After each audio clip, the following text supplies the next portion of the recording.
the very roots of evil, of negativity and singularity,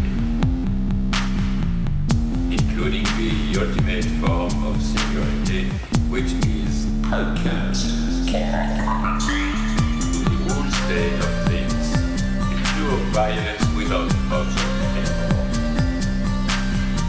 This is the typical violence of information.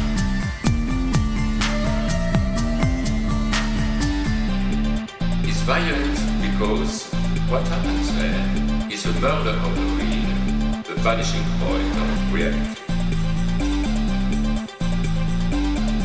Let's not have a misunderstanding here. Welcome to the Žižek Unconscious Happy Hour with Cooper Cherry and Taylor Atkins. As always, we are sponsored by the People's Institute for Revolutionary Semiotics. Before we introduce today's guest, drop us a book at www.patreon.com/MUHH. And today we have a special guest, Duane Rousselle, who is the author of many books. I won't name them all, but some of which are After Post-Anarchism, Lacan and American Sociology, Lacanian realism. I could go on. You're very prolific, Duane, and we really appreciate having you on today. Thank you so much. Pleasure to be here. One of the first things I wanted to ask you about, and you mentioned it when we were discussing before, you got your master's in sociology. Was this at the University of Trent? Is that correct? I began my master's degree at Queen's University, studying in sociology under Richard J.F. Day, and then I was suffering from a crazy panic disorder. Then this is before I put myself in psychoanalysis, and I dropped out, and Richard saved me because he helped to retain a lot of the funding that I would have lost. And I ended up doing the PhD in sociology at the University of New Brunswick. Right. Okay. Or sorry, the master's in sociology at the University of New Brunswick. Yeah. Okay, I see. And then you went on to do a PhD also in Canada, correct? Yes, that's correct. That was at Trent University. Okay. I have a very similar experience with dropping out of grad school and having something that I don't know if I would call it a panic disorder or an anxiety disorder or just being burnt out. And I know I had some faculty try to intervene in a way like that, but I think I was too far gone. So it's nice to hear that you had someone that could go to bat for you. And to, I guess the follow-up question would be, you mentioned entering analysis. Was this your kind of first foray into it? Is that how you got introduced, or did you already have an interest beforehand? Sort of. I'll try and give you the short answer. So I remember I was really an attentive reader of Derrida. And, at that time, it was quite unfashionable, particularly at the University of New Brunswick, where I did my undergraduate degree. It was very unfashionable to be reading this stuff that I thought was post-structuralist. Of course, Right. This is the American incarnation of French continental theory, what they call post-structuralist. But I was reading that, and I remember in the honors seminar, at one point, and it was an attempt to identify myself with a particular tradition of thinking. I remember saying, well, Derrida is not quite radical enough. I'm going to have to choose somebody who's slightly a little bit more obscure and identify with them. Žižek has this interesting anecdote. He always says, if you want to seem like you really know what you're talking about in the world of, classical composition, you don't say that you listen to Beethoven or you're interested, you got to say you're interested in Mahler because he's just obscure enough. Okay, it was the same thing with Lacan for me. So I ended up identifying with Lacan purely as an arbitrary choice and primarily through the work. Yeah, it was purely arbitrary. And it was through the work of Žižek, of course. Mm-hmm. Yes.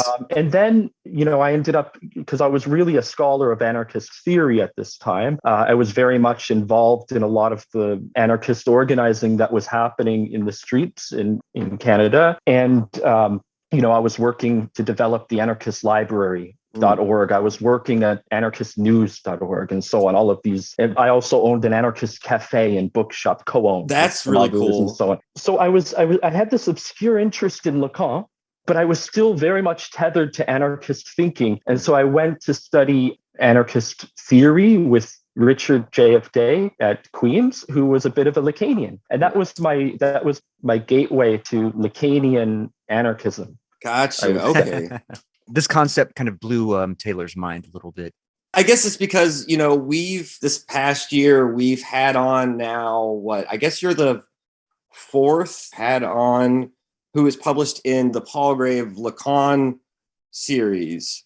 We had Isabel Millar on, we had Peter Matthews, which I can kind of see his book about mastery, right? Kind of fitting in with this, I'll call it Lacanarchism or something, right? We also had Leon Brenner. So we've had, it's kind of, Isabel said it best when she's like, how Lacanians wouldn't necessarily agree on, even if they like kind of divide themselves into schools or groups, they wouldn't necessarily agree on a lot of things. And so it's interesting to see the strand of anarchism and Lacanian, well, especially in the Lacanian realism and your sort of argument about this first order real, which I want to ask you about in a minute. It did definitely blow my mind. It's just interesting how rich and how varied not only Lacan's primary works are, but the works on him can be.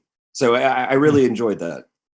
I guess the follow-up question, since we can like kind of finish up with introducing your education, I want to ask you a little bit about the European grad school. Now, am I correct that I read somewhere, I'll say maybe your Wikipedia page, that you were you were kind of an assistant to Žižek and Badiou at the European grad school. Do you want to say a little bit about your work at the grad school? Sure. The European Graduate School is a singular institution. First, if I may, I'd like to say a bit about my decision for going there. It was a total leap to faith. I was at Trent University, which I owe a lot of my thinking and my education to the seminars that I went through at Trent University. But I remember thinking, it's a really simple thought. I was thinking, okay, I'm reading Žižek, I'm reading Butler, I'm reading Alenka Supans, I'm reading these people, Baudrillard, so on. And yet, if I write like them, I'm probably, I think I have anecdotal evidence of this, I'm not going to do very well. So why don't I just study with them? And I sold everything I owned. I'm not kidding, everything I owned. And I was very poor. And I was married, and Jody, she supported me through this. I had a newborn baby, Soren, and we just went to this university that existed in the Swiss Alps. I wasn't even sure that it existed. I thought when I landed, I'm like, okay, now I'm going to find out, is this place actually real? Because is it a mythical? Yeah. Yeah. Well, there were debates that it wasn't even a real university. It didn't actually exist, and it was a fraud and all this. So I went there, and on the very first thing I heard was a discussion from Wolfgang Schirmacher, who said, look at these fellows, look at the people here. Are we allowed to swear on this podcast? Oh, yeah, of absolutely. Course. Please. Okay, these people are fucking crazy. Okay, yeah. But look at they've organized the world around their craziness, and somehow they did it. Yeah. And I thought, okay, this is what I'm going to do. And it was one of the single most transformative experiences of my life. I met Žižek for breakfast the second day after I arrived, and I ended up working as an assistant for him, which just meant, he called me one of his slaves. And, yes, that sounds like him. Yeah, and I think at the time, I was one of his slaves, and I wanted to be one of his slaves. And I just held the camera. I wrote some blurbs for YouTube, little things like that. But I edited a book for Badiou titled "The Subject of Change" for Atropos Press. Did that involve translating, or was that? It was pure transcription. It involved a little back and forth with Alan and myself regarding some of the verbiage in there, and it involved writing a preface that I very much regret writing. In fact, we're currently creating a second version of that book, and I've proposed to remove the preface, let the work speak for itself. Yeah, I've been there before. I kind of regret the translator's introduction I did to Philosophy and Non-Philosophy by Laura Well. But, these are things that you learn from. And so, I guess now at the European grad school, which I think it's amazing, the story about this leap of faith. And the circumstancing surrounding it. That in itself could be a narrative. If you're needing more ideas for books, telling this story. Was this postgraduate work? Is this basically what you were doing there, or? It was a second PhD, but I didn't end up doing a thesis. So it's what in America we call an all but dissertation PhD. Basically coursework. I did editing work. I did some media work. I used to do some work on social media for the school and stuff like that. But I never wrote a dissertation there. Yeah, I guess, was it around this time, or was this before or after you? I mean, you mentioned all the things that you kind of were involved in with, the Anarchist library and even the cafe. I read that you also started a journal, correct? Right. So I edited this book that ended up being the most cited book I've ever produced, which I wrote nothing in except for the preface with Saria Evren, Turkish anarchist. And it was titled Post-Anarchism, a Reader. Yes. And that book was very popular, but unfortunately I couldn't fit everything in it that I wanted to fit into it. So I said, I want to do something with this other material. And so, it's kind of like killing two birds with one stone. At the time, there were no open access anarchist studies journals. And in fact, the most popular anarchist studies journal was, of course, Anarchist Studies, edited, I think, by Ruth Kina. And it's, I think, still to this day, closed access. And so basically, I'm very, very poor at the time. And I'm thinking, okay, I want to read the newest, most interesting anarchist scholarship that's being produced today. And yet I can't access it out there. So I'm going to bring all of that stuff to me. Yeah, it's very selfish. It was a very egoistic thing to do. And so I produced this journal, Anarchist Developments and Cultural Studies. Now I just call it ADCS. I prefer it to just be the letters. And we put out our first issue titled Post-Anarchism Today, which had wonderful stuff in it from Louis Call, Alejandro de Acosta, and some others. It was I'm really proud of it because it was both online for free, and we also had paperback version. Now it's being edited by Alan Antliff, and it's housed at the University of Victoria. So is that still ongoing and accepting? Okay, are you still involved with that, or is that like a baby you've kind of given off to others to raise? Yeah, I think I've mostly. I mean, I'm in title associate editor, which is very gracious for Alan to list me as that. I really appreciate that. But I realize I'm gonna upset some people, maybe Cooper. I'm not sure. We'll see. But I'm not convinced that anarchist theory in of itself is producing the sort of work that we need it to produce anymore. I'm not saying I've abandoned anarchist theory per se, but it seems to me that it's reached a certain plateau for now. And not the good plateau that we find in Deleuze and Guattari, right? It's more of a... It's perhaps precisely that plateau. Okay. In fact, okay. It's, I mean, in the sense that it's very... it's become somewhat obsessed with epistemological pluralism. Gotcha. A sort of hardline subjectivist tradition in the sense of what the Americans call post-structuralist, the decentering of the subject. Stirner has been transformed, I would say, into a post-structuralist thinker increasingly. I read him more as a nihilist. Right. And I think that, there was sort of, it's a naive sort of classification, but what I saw this journal doing was opening up anarchist thought to what Freud called another scene. It's latent presuppositions, specifically. And I think post-anarchism, that's basically what it did. It opened up anarchism to a sort of, let's say, reflexive meditation, what Alejandro de Acosta calls direct action at the level of thought, of its own presuppositions. And what it found was that, okay, it had maybe in a, and I know there's a lot of controversy over this label, but in its classical discourse, I wouldn't say era, but in the classical discourse, it had a certain type of ontological essentialism. Okay. Yeah, and I think what the journal contributed to was a sort of second moment. a moment where we can sort of critique this idea of an essential human nature, the ground upon which our politics seems to walk, and think about another position. Unfortunately, I think what's happened is we kind of stayed there and we weren't able to return to a notion of, I don't know, let's say capital R revolution.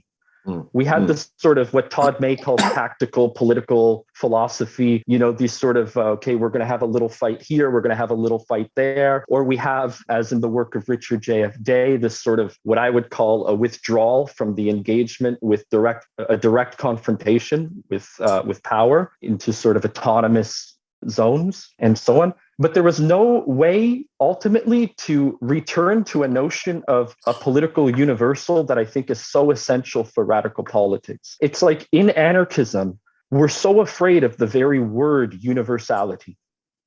It's like universality always equals hegemony. It always equals authority. It always equals repressive power. And I'm not convinced that we should abandon the category of universality. And here, this is where I agree with Saul Newman. And I think Saul Newman is somebody who's very close to my position. We also shouldn't disband with the category of the subject. Mm-hmm. And I think that a lot of contemporary, let's call it anarchist theory, and a lot of that is post-anarchist, has gotten rid of both. Yes. And so I think we very much still need that third moment, where we return to a certain type of universal political project.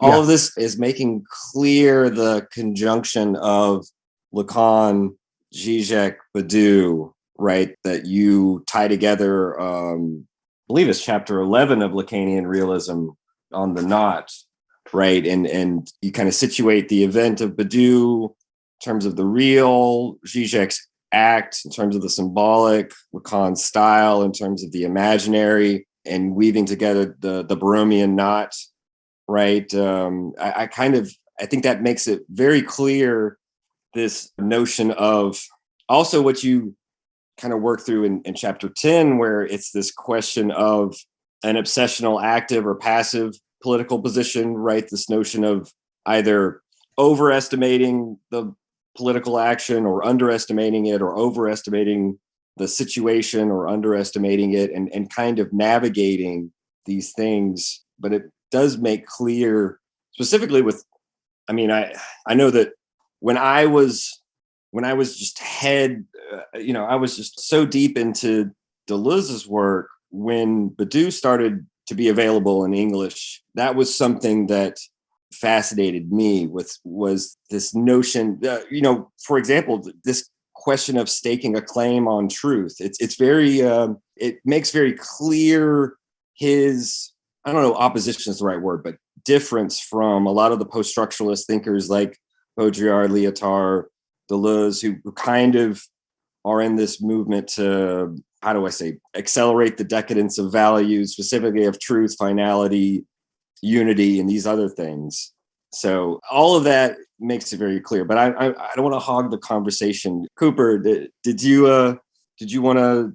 I would just say, it's good to dust off the sociological imagination a little bit. I've been, we've been working our way, Taylor and I, through Anti-Oedipus and Symbolic Exchange and Death, and we had forays as well into Mose and Claster's work as well. And so a lot of that has been sort of jogging my memory in terms of sociology. And I've been really enjoying that sort of quasi anthropological, sociological discussion and sort of soil and kind of tilling that, because I have my undergraduate degree there. And so one concept that I have brought up in previous episodes, I didn't know if it was necessarily made a lot of sense, but was Cooley's The Looking Glass Self, relative to the concept of faciality from Deleuze and Guattari. But I don't know if there's any relationship. Taylor and I think we even discussed this in our last episode about, the mirror stage and the looking glass self concept. I just thought that was kind of interesting, I guess, in terms of, Lacan and the symbolic, perhaps, and maybe how the contrast between that sort of those concepts, etc. If you could maybe talk a little bit about that broadly. Yeah, I was going to say, Duane, I think it's chapter 4 of Lacan and American sociology, where you do go into some of this question with Cooley. Oh, I forgot about that. That's right. You know, my position has changed. You know what Lacan used to call his books, of course, he called the publications. Yes, and, right. Basically, you know, I was the trash publications. Right. Yeah. So, you know, basically when I write one of these books, if it's been published, it's because I've given up on it. Okay. I see. I love it. But Got it. So my position has developed a little bit. If you don't mind, I'd like to try and weave together something go right based Please off do. of what I just heard you say, Cooper, because I was really taken by some of the things you were saying. As a sociologist, you know, what I find interesting, I'll begin with this. I'll say, recently, I don't know if you're aware of it, but I consider Slavoj a very good friend. We email each other at least once a week sort of thing. And he's a very good friend. However, this is my disavowal. However, I have been in the last, let's say, 3 to 5 months in a moment of, let's say, a bit of a debate. And it's a debate concerning fundamentals with Žižek. Okay, what are the fundamentals? Well, I was thinking it has something to do with maybe even what you could call the sociological imagination. You know what's interesting about the sociological imagination is, and I think Žižek has a sociological imagination. You know, he's a sociologist at the Birkbeck Institute and so on. But what I like about the sociological imagination is it was developed by a Marxian thinker, of course, C. Wright Mills. And C. Wright Mills develops this notion of the sociological imagination. What is it essentially? I like to think about it as a sociological equivalent of something that Marx would have called commodity fetishism. Take as a simple example, okay? You have, and this is an example I'm stealing ruthlessly. Žižek steals some of my ideas. I have no trouble putting this on record. He'll cite me in one book, he'll forget to cite it in the other. Anyway, so this one I'm just ruthlessly stealing from him. He talks about the cup of coffee at Starbucks. Okay, you buy the cup of coffee, it's the commodity, whatever. But what you're ignoring are all of the social relationships among workers that have gone into producing the cup of coffee, right? Well, you need some sort of a sociological imagination to see those relationships, the wider social determinations and this sort of stuff, okay? So what in Western Marxism I find really fascinating is this notion of totality. Totality, which is implicit in, I think, the notion of commodity fetishism, it's implicit in the sociological imagination. It's precisely this idea of seeing beyond the object or whatever to the totality of social relationships that exist, that give rise to their social relationships or whatever. Well, I think Slavoj Žižek's entire project, in some sense, is closer, and this is why he's closer to the early and mid Lacan. He's on the side of totalities. Sociology has for too long been on the side of totalities, or I should say totality. The exposition of the underlying latent determinations of our social relationships and this sort of stuff. Cooley, what is the looking glass? In a nutshell, the looking glass self says, I am not who I think I am. I am not who you think I am. I am who I think you think I am. In other words, I am a subject within the totality of social relationships that we call the big other. This was Lacan's mirror stage, right? Lacan's mirror stage was basically this idea. So the notion of totality that defines the project of Žižek, not Badiou so much, but Žižek specifically. And I admit Žižek is quite inconsistent, and at times he breaks from this project. But this is in a nutshell my critique of the limitations of Marxism. This idea that the subject is always split by signifiers within the field of the other, the totality of signifying relations, however you want to call it. Okay, that's wonderful. But what if the big other doesn't exist? You know, this is supposed to be the big secret of psychoanalysis. The big other doesn't exist. If the big other doesn't exist, then we no longer exist anymore in the world of totalities. We no longer exist in a world where the sociological imagination is going to get us anywhere.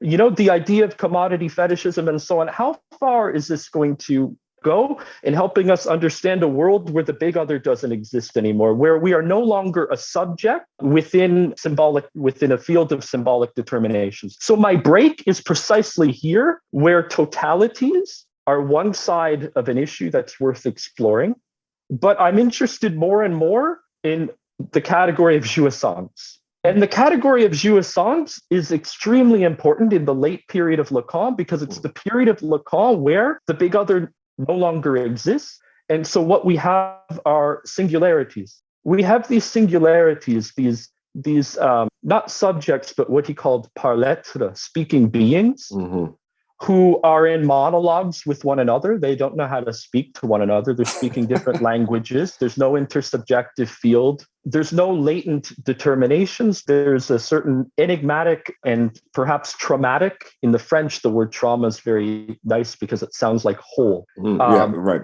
And I think increasingly, I am very much on the side of the late Lacan, if I could say that. And I read the early and middle Lacan through the prism of the late Lacan. And I think that this is why I think sociology needs a new paradigm. And I think that I've approached a certain point where I think Žižek's work is not necessarily speaking to our, I would say, it's not necessarily speaking to our time in the way that it could be. And I understand Žižek's critique of, and I'll stop here, but I understand that Žižek's critique of, for example, Jacques Lamelaire, if you're familiar with this, with Melaire of the New Lacanian School and the World Association, his critique is that this idea of the big other doesn't exist is foolish because clearly, there are still social determinations and this sort of stuff. And I would say, yeah, that's true, but the big other doesn't exist still has consequences for us as social actors. And so I think all of that is just to say, I think, what I've written in my book, Jacques Lacan and American Sociology, and my work that has been indebted to a lot of Žižek's ideas. There was something of a break, I would say, this year. I just sent out a book proposal actually on this, where I'm finally putting out my big statement on, it's a book that's going to be called, hopefully, Singularities, where I'm finally writing in such a way that I wouldn't say that I'm Žižek's slave anymore.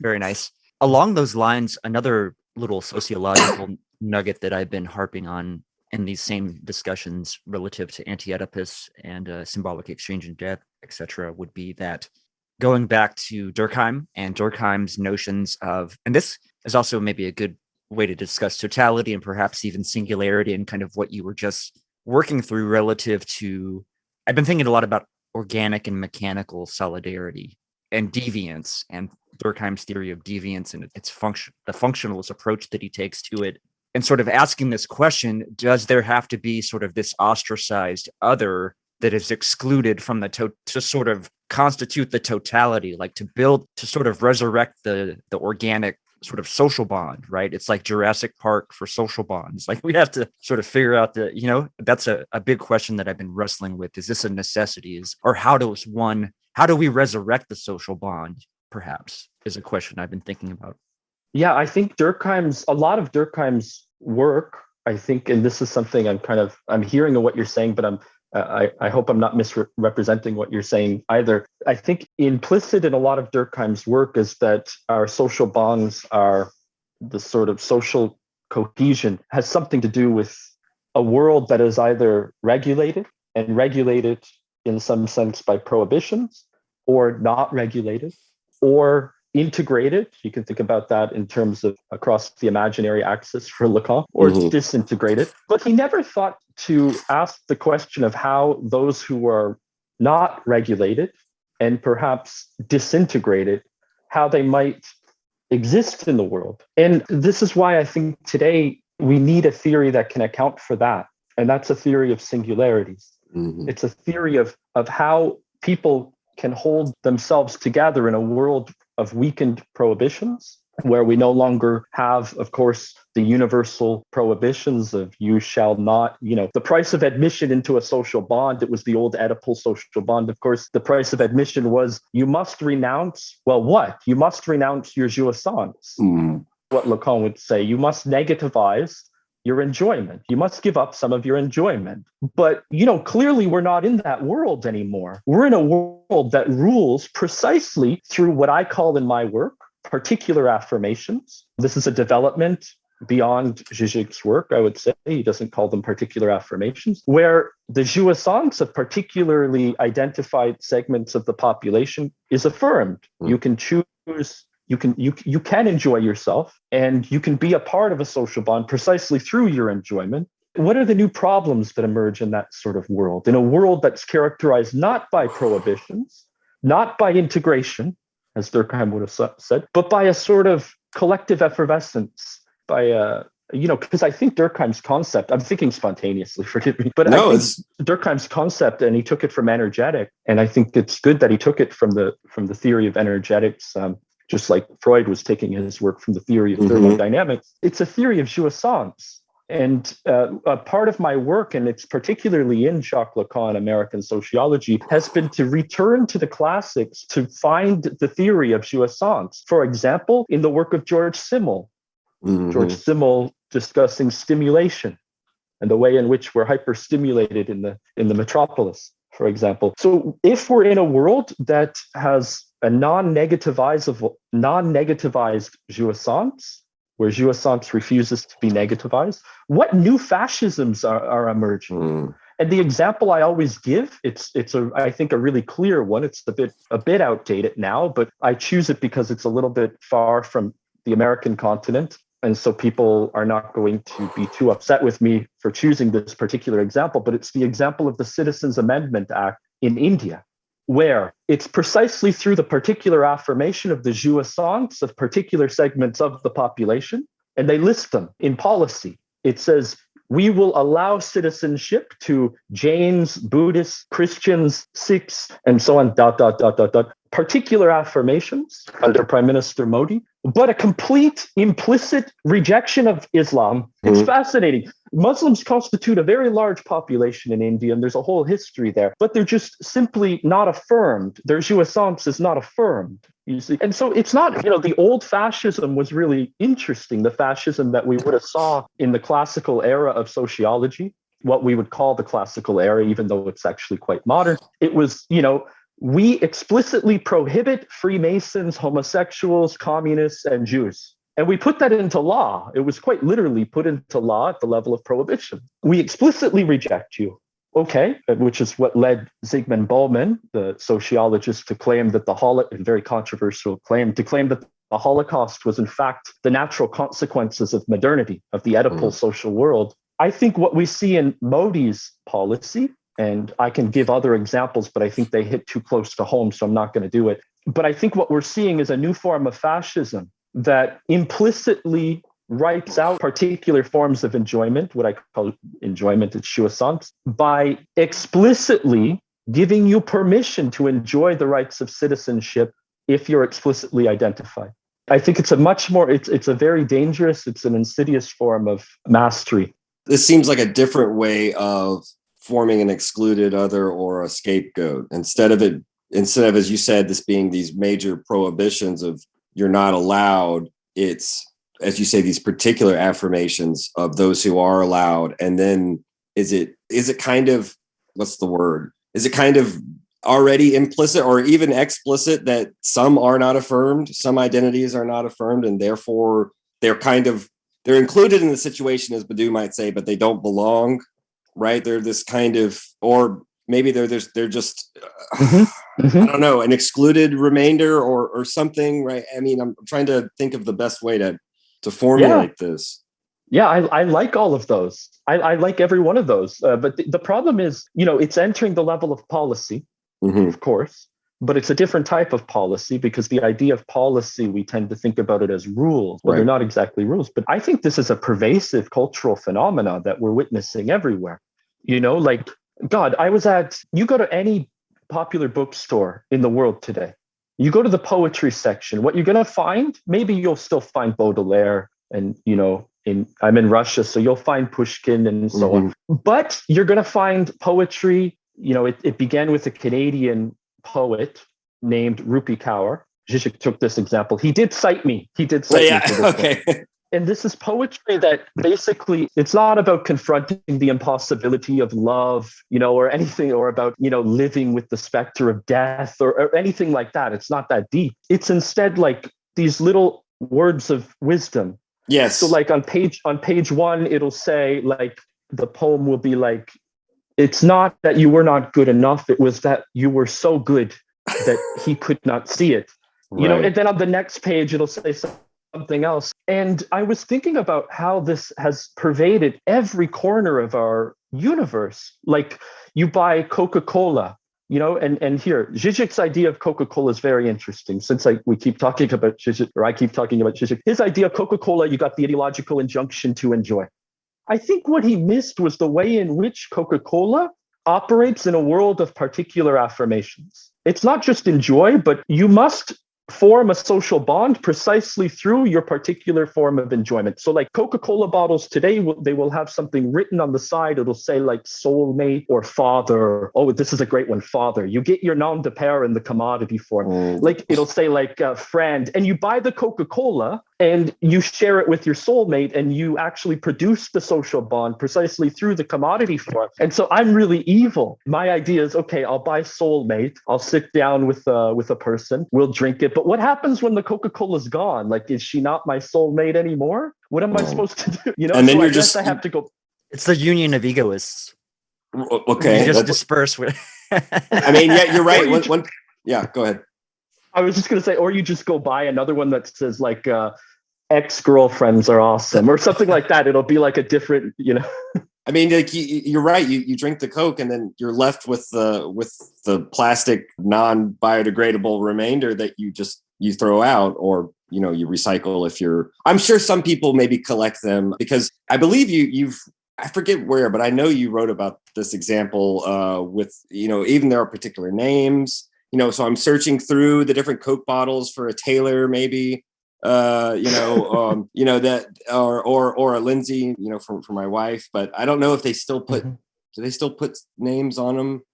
I haven't bought a bottle of Coke in a long time. I think you're right. He did cite you. Was it in The Failed Absolute? I believe he cites, or maybe he's used this example from you before, but you extended this meditation on these kind of affirmations, these daily affirmations to I believe to like Facebook posts, and the way you can kind of, I don't even know how it is, but you have the color, you choose your color screen, and then you write your kind of nice, positive, almost beautiful soul affirmations, and kind of share them. They can be quaint and nice, and it's nice to give these kind of truisms, but they become, as you say, this way of forming the social bond.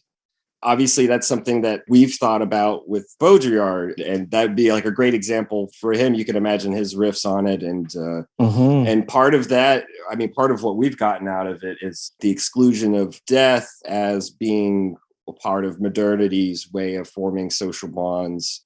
So obviously we could extend the examples, but I do think this idea of particular affirmations is interesting, and you're kind of giving us a little trail of breadcrumbs to follow. I mean, I can. It's like maybe a line of flight.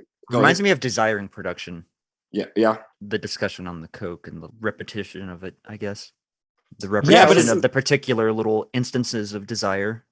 But what's interesting? I think it's also, and it's leading me to this moment. I admit it's a really new moment in my thinking, and I'm willing to abandon it. I'm not kidding. I'm willing to abandon this position. But I was thinking about like how far, particularly Marx, from the economic and philosophical manuscripts and everything before. I'm wondering how much of that can really help us today, because you talk about desire and production and so on. And I was thinking, like, you look at even people like Yanis Varoufakis and former Greek Minister of Finance and so on. And what you find is increasingly our social worlds are not defined by a mode of production as a sort of linchpin. It's instead what George Ritzer, the American sociologist, calls prosumption capitalism, which is a neologism of production and consumption. And what does it imply? I think it implies precisely that this domain of alienation that hitherto defined our relationship to what? Well, in the economic and philosophical manuscripts, it was estrangement from our species being, estrangement from other workers in a factory, estrangement from the productive process and the activities and so on. But we were estranged from things. But isn't it the case that in a mode of prosumption, which is what I call in my latest book, the era of singularities, it's not that we're alienated inside of the field of the big other anymore. We're not alienated from, we're estranged between. It used to be that strangeness was like repressed, let's say, like back when I was a kid. in high school. They had this event. It was called Beat the Freak Night. Beat the strange person. You go, you beat up the strange person. You know, you wanted to repress and get rid of the strangeness. Today, strangeness has been elevated to a principle of the social bond. It's cool. They say, let your freak flag fly. You know, it's cool to be strange today. So our social bonds are strange, which means that we're not estranged in the ways that we used to be anymore. So look, like when I buy a product now, I feel something of my human essence in that product. I feel tethered to the product increasingly. And this was why I think the early Marxists, Walter Benjamin and so on, were interested in the domain of kitsch. You know, I think kitsch pervades the aesthetics of our economy today. What's happening is that we increasingly see ourselves in the product. You know, I buy a Big Mac, but I choose the fucking ingredients. It's my choice. And it began with, as George Ritzer says, IKEA, but I'm going much further than Ritzer's claim. You know, when I teach at the School of Advanced Studies, University of Tumen. I say whatever the hell I want to say. I don't think anybody understands what I'm saying. But I say whatever the hell I want to say. I don't feel alienated in a sense. I don't feel alienated from the fruits of my labor, my productive activities and so on. Where I feel alienated is trying to deliver the singular message that I was giving in that classroom, outside of the classroom, to people who weren't there with me. So we're alienated today, not within an overarching social bond, but between social groups. Yeah, I mean, people call that tribalism or whatever. So I think there's something here. Varoufakis, I think, doesn't go far enough. He calls it neo-feudalism. He says capitalism has evolved out of itself. We're not in capitalism anymore. You know, we're in platform capitalism. And what that means ultimately is that we're tied to the farm again, like a serf. You know, the only difference is we're not toiling. We're doing the work of enjoyment. And the problem is how do people on Facebook speak to people on TikTok between farms? You know, so I was thinking, and then I'll shut up. I was thinking about, you can tell I was a student of Žižek, can't you? There was a lot of transference there. I was thinking about how Eminem, the hip hop artist, you know, Eminem, he was canceled on TikTok, but on YouTube, he celebrated. It's like there's no relationship between these two farms in a sense. So I think the problem is precisely that we're not in the world that was described by Marx pre-1844. We're not in that world anymore. And I think it's quite fundamental that we're fundamentally not in that world. It's a much worse world. It's even more horrific. We have fundamental problems of relating to other people between social groups today. And that's producing what I would call intense paranoia, what Freud would have called doubles in his essay on the uncanny. We project the inhumanity that we refuse to see in ourselves out onto other people. That person's transphobic, not me. That person is, and so on. And so, like, take the final example. This is Žižek's example. I really am quoting him a lot today, but it was the example of when President Biden met a few months ago with President Vladimir Putin, and Biden looked at Putin in the eyes, and what did he say? He said, "I saw a killer."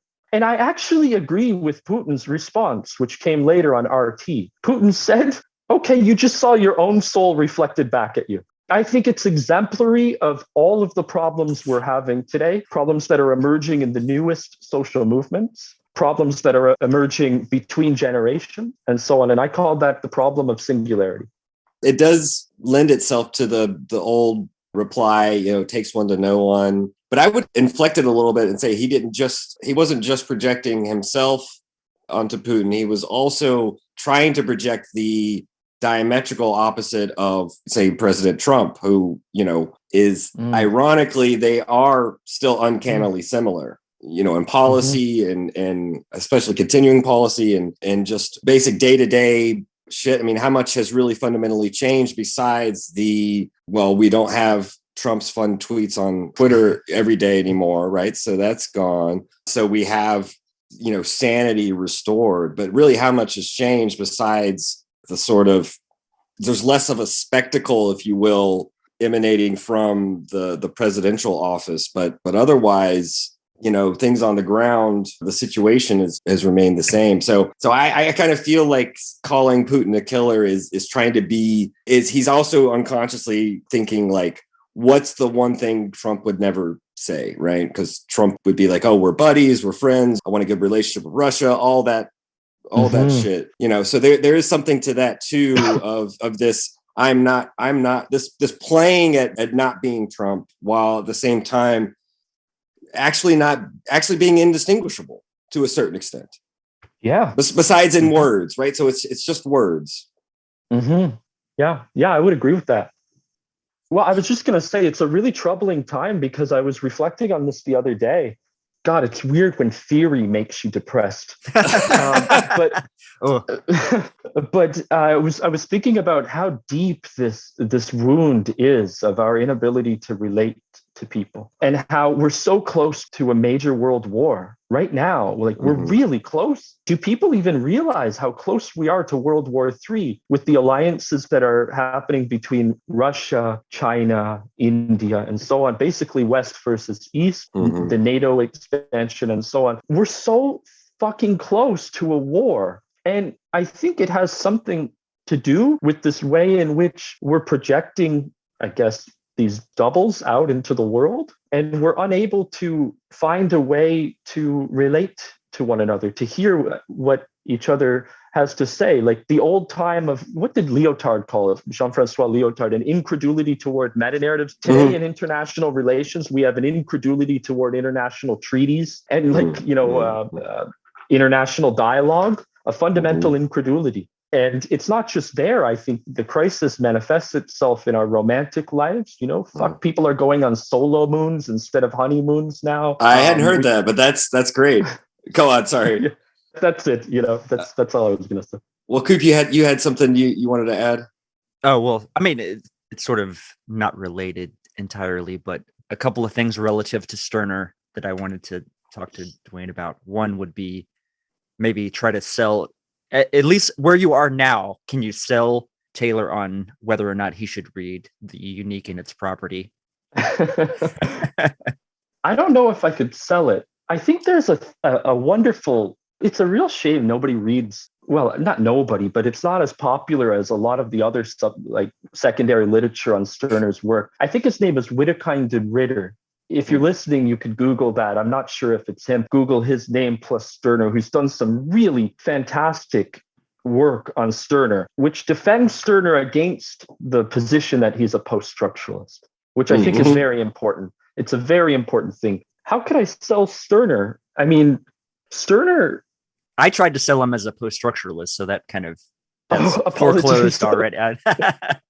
I'm sorry. Well, I think Cooper was trying to say that he has a lot to contribute to the thinkers we've been reading in the past year. Libidinal economy, anti-Oedipus, symbolic exchange and death. I think in that sense that Stirner has a lot to contribute to that dialogue of the post-68 trio, right? That's kind of how he sold him to me. While you're thinking, or hold that thought, I wanted to know if you wanted to talk at all about your admission in, I'm not sure if it was in Lacanian realism or in the Lacan American sociology book, but you kind of describe a breakthrough moment, a eureka, epiphany moment in analysis about the creative nothing. Yeah, that was actually my next question. So, well, okay, so leading into that, yeah. I guess I wanted to, because I know that that's a concept that Coop has kind of, I've osmotically absorbed from Cooper in our discussions, and Lyotard and the Great Zero and these other things. I'm just wondering if you wanted to say, if it's too personal, we don't have to get into it, obviously. Right. Yeah, I'm happy to say anything, but about my personal life, but I don't remember the eureka. I mean, I wrote the book like 10 years ago. I don't quite remember it, but I can riff on it a little bit and tell me if this is what it was about. I have a little intuition that it might be about this. But so first off, I'll say Stirner saved anarchism for me. I was reading Stirner. Well, I was reading Stirner alongside Kropotkin, alongside Bakunin, Malatesta, and so on. But then I became involved in the tradition, an obscure little tradition known as post-left anarchy that came out of California, Wolfie Landstretcher, Bob Black, and so on. And, I saw something very early in anarchism that concerned me. I can't say all of anarchist thinking was characterized by this particular, let's call it a discourse, but a significant amount of it was. And I would call it what Lacan called a hysterics discourse. Hysteria in psychoanalysis is a truly important discourse. We wouldn't have psychoanalysis without hysteria. Psychoanalysis was invented by the hysterics, by Freud's hysterical patients. I love that claim you make, by the way. That it's not really a claim, it's basically a fact, but go on. Yeah. It's this sort of, whatever language game you want to use, you can call it this resentment in the Nietzschean sense, this sort of slave morality, or you could call it, Richard J.F.Day calls it a back structure, this idea in which the anarchist social movements, or at least a particular segment of them, have a certain type of relationship to power, provoking power precisely to account for itself. And in awaiting this provocation, the master or the system of mastery, power, whatever the heck you want to call it, nonetheless remains legitimate, precisely as a response to the question that's being asked of it by the hysteric. Lacan said at an experimental university, I think it was around 1968, you're probably familiar with this expression, as revolutionaries, what you aspire to is a master. You will get one. And so it's for that reason that I'm teaching a course at the School of Advanced Studies this quarter titled Desiring Mastery, the Theoretical Foundations of Anarchism. It's meant to be a little provocative, but it's this way in which... Can I audit this class? In fact, I think you can. But it's this way in which, Lacan, more than any other, showed me a radical anarchism, a nihilism, a deep anarchism that goes all the way. He said that the hysterics discourse is fundamentally a rotation on the master's discourse. I can't get into the math themes, the sort of algebra on it, but I could if you want it, but it would take some time. But it seems to me that that's a problem. And so if you want to be an anarchist, you got to kind of interrogate that way in which you are implicated in the system of mastery. Maybe Foucault and Deleuze would call it microfascism, whatever. The idea was that in a classical sort of tradition, you have, on the one hand, this sort of what Saul Newman called the place of power, against which the anarchist, as a beautiful soul, launches their attack. And the idea is you just get rid of that place of power and you can hold hands and dance in the streets and, everything's fucking amazing. But that's a problem. So in my own development as an anarchist, and it's a development that comes through experience, not through any theory, I went from thinking there was a place of power to thinking there's a finite amount of registers of power. And this is how I advanced beyond Saul Newman's work in Bakunin and Lacan book. Okay, now you have Emma Goldman helped to add another place of power. Okay, you have the state, you have patriarchy, you have the racial order, and you can keep adding. Saul Newman calls it the shopping list. You can always add, and there's always another one you can add, another place of power. At some point, you realize everything's power, as Foucault would have put it. So where do you go from there? And Lacan said, the only counterpoint to the discourse of mastery is the analyst discourse. Yeah, right. As far as I could tell, it was the only discovery of a discourse that offers a counterpoint to that of mastery. So Stirner offered something that wasn't offered me, a place that wasn't hysterical. He wasn't interested, as far as I could tell, simply in these games of positing yourself as a beautiful soul who confronts power. He was critiquing Feuerbach, of course, for only renewing the religious forms of mastery in the form of man. I think Nietzsche might have stole some of those ideas and so on. Yeah. And so Stirner, at the time, I think his work gave me something to sort of hold on to when I didn't anymore believe in the hysterical discourse of anarchism. So it seems interesting then that Stirner would not be, as Fink says, like getting off on knowledge, on this interrogation of the master to produce a certain knowledge. Are you implying that perhaps he taps into that analytic position? I don't think he does. Okay. Well, it's complicated. Here, I'll see if I can say something about it. Maybe this is what you meant by the eureka moment. So it took me a while to discover this. But it was Lacan who helped me discover this, reading Lacan. And Lacan, unlike, as far as I can tell, any other psychoanalyst, he discovered a new object. Okay, you have different psychoanalytic objects. You have the feces and . He discovered this new object that he called the nothing. the nothing object, which is the object of love. And so nothing itself could be an object in the psychoanalytic tradition. And it seems to me that Stirner knew something about this. The nothing as an object could be the last defense against what Lacan calls the real, which is trauma. And I think what Stirner did was very clearly, he severed his relations to the big other.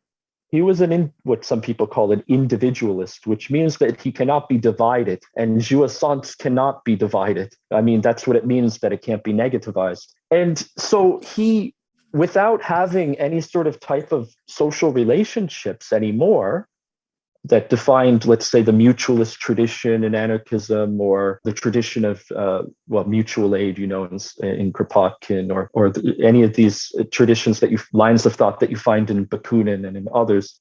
He identified with the nothing as an object. He said, "I am nothing." It's an identification. I am nothing, not in the sense of emptiness, which would imply a lack, which is how Saul Newman reads it. I don't read the nothing as lack. I read it as jouissance, which is not lack. Oh, that's good. Jouissance is where lack itself is lacking. And so he identifies with nothing, and he makes it a form of stabilizing himself, what Lacan would have called, I think, a symptomatic solution.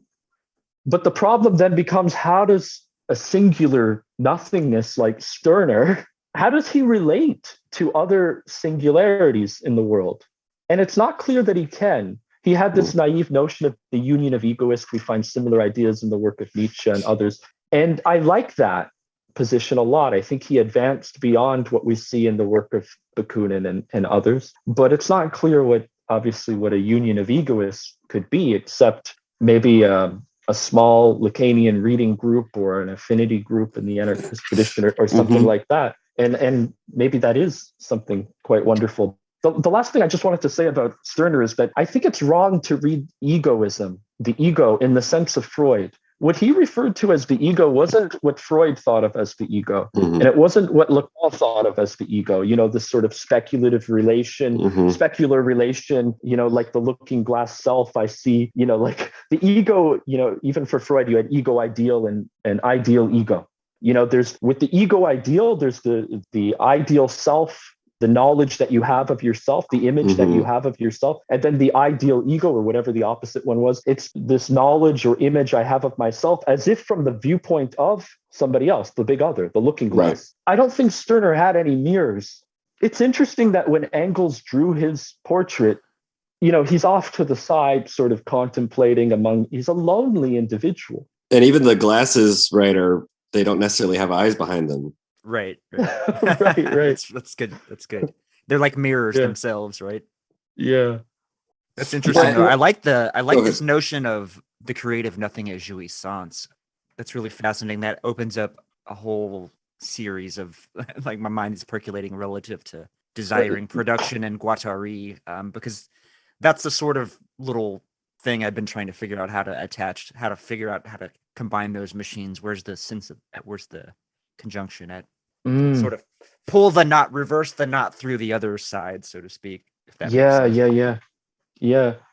Well, I think with the nothing for Stirner, he was tying a knot for himself. Otherwise, he wouldn't have had a knot. It would have been, right.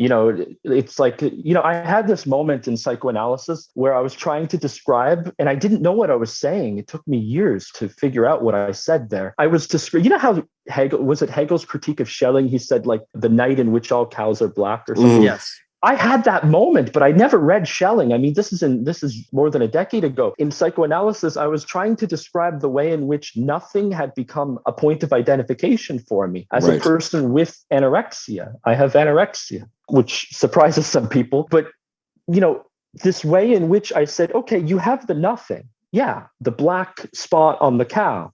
But in my world, when it's truly dark, my name Duane, it means darkness. When it's truly dark, you can't even see that nothing. And it's this way in which you get devoured by a more primordial nothingness beyond the point of identification upon which Stirner is stabilizing himself for tying a knot. And so my eureka moment in my analysis, now I remember it, was discovering that I didn't have an eating disorder. I was an eating disorder in the sense that I didn't just enjoy not eating particular types of food, but my whole life was defined by, I enjoyed not putting particular forms of art on the wall. I enjoyed Malevich's Black Square. Everything was about this sort of, my world was pervaded by a certain type of nothingness. And I realized that I was using that to stabilize myself. This is what Cooper and I were, we were trying to elicit the return of the repressed. It sounds like a little bit, from Yeah. you. Of course we could, I have follow-up things, but I'm glad that yes, I mean, I do believe you in your book, you put it in context with the Schelling critique from Hegel. And so that makes it clear for me as well. But all of this is interesting. And, Cooper, you mentioned Stirner and Guattari, and you have up on our screen, like Guattari from one of his very early intuitions that I've always found interesting and that we find in Anti-Oedipus again is this question of death drive for institutions and this notion of sort of thinking of the death drive outside of individual or even organic realm, which is kind of what Freud focuses on more. And Guattari is thinking about it institutionally. And this is how he kind of develops the grid and transversality and all these other things. But I kind of see it as perhaps little doses of creative nothing, right? These little doses of, because he quotes Nietzsche. They quote Nietzsche in Anti-Oedipus when they say, like, what is it? States, armies, churches, which of these dogs wants to die, right? And this notion that it's precisely their will to power not to allow for these doses of creative nothing, these doses of death drive in order to uncreate their foundations and their formations. That's something that that drive they have to repress to a certain extent in order to continue their ritual, their sort of, what's a good word for it? I forget how Benjamin describes it, their mysterious foundation of authority. Now I'm selling myself on reading some Stirner, so I can maybe investigate this at a future date. I know Cooper has done a reading, a whole episode list. Have you guys finished the book? I know you've gone through almost all of it. Largely, I think there was a tiny bit, but we've done, maybe it was 5 or 6 episodes. I think we do want to go back and do Stirner and his critics with that crew of folks at some point.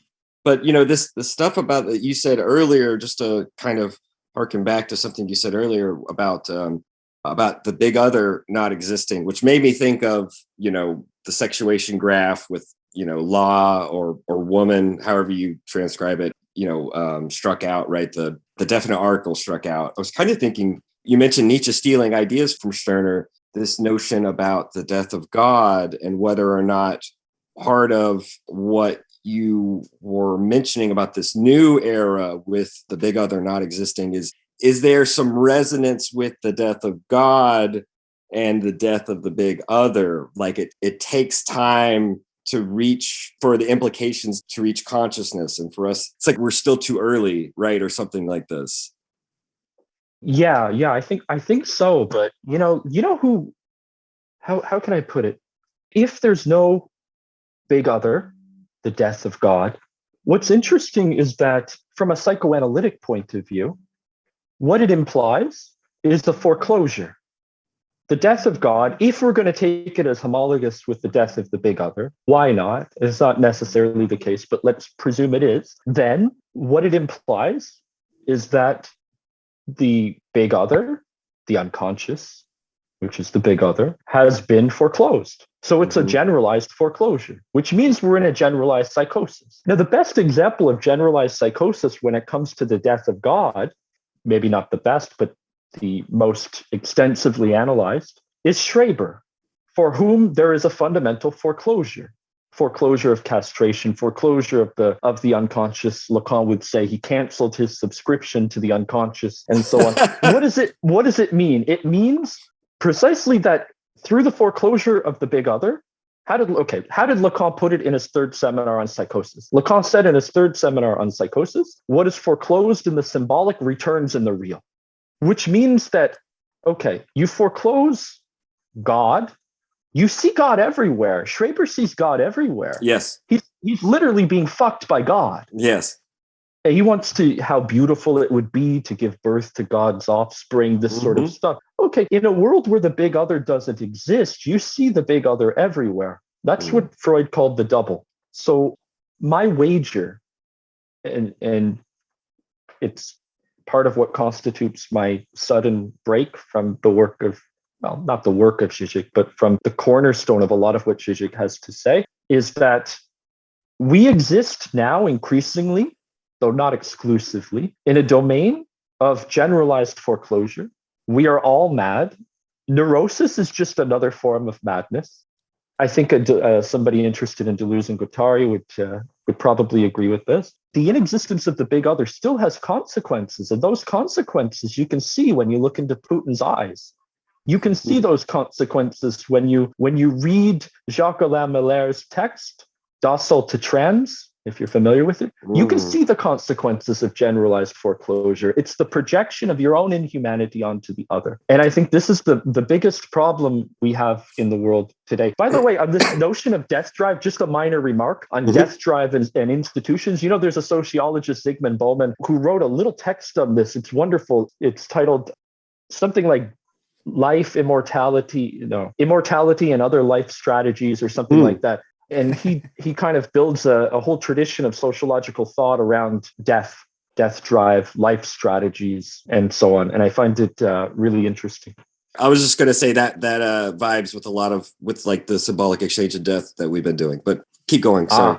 Well, I was going to say the other place I was thinking about death, and I didn't write about this in that book, Lacanian Realism, was, I was thinking about this a couple of days ago, going back to, okay, how did Lacan learn about Hegel? It was through Alexander Kojève, yes, and Kojève's reading of the master-slave dialectic. And I was thinking about how does it work? The slave basically recognizes that one of them dies or both of them dies, then there can be no recognition. So I must withdraw, be a slave, be in the position of knowledge, and so on. But maybe Kojève even says this, but what does that say about the master?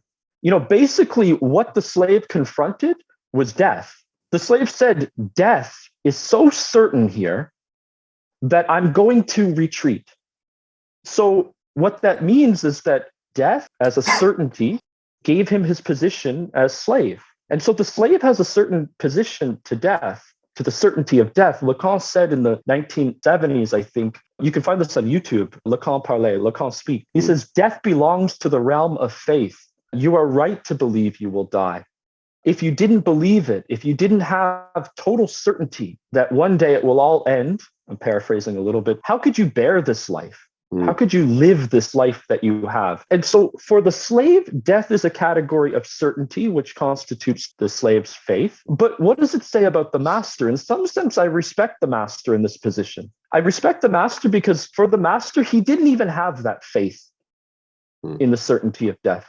And, this is even a part of why I've given up a little bit on the category of death drive. I'll just say one more word on this. In early Lacan, he reads, and we could critique Lacan here, and maybe he's wrong, actually, but in his reading of the death drive in Freud, death drive is on the side of demand, and it's always on the side of what earlier I was calling totalities. It's on the side of the signifier. The signifier is what is most real in death drive.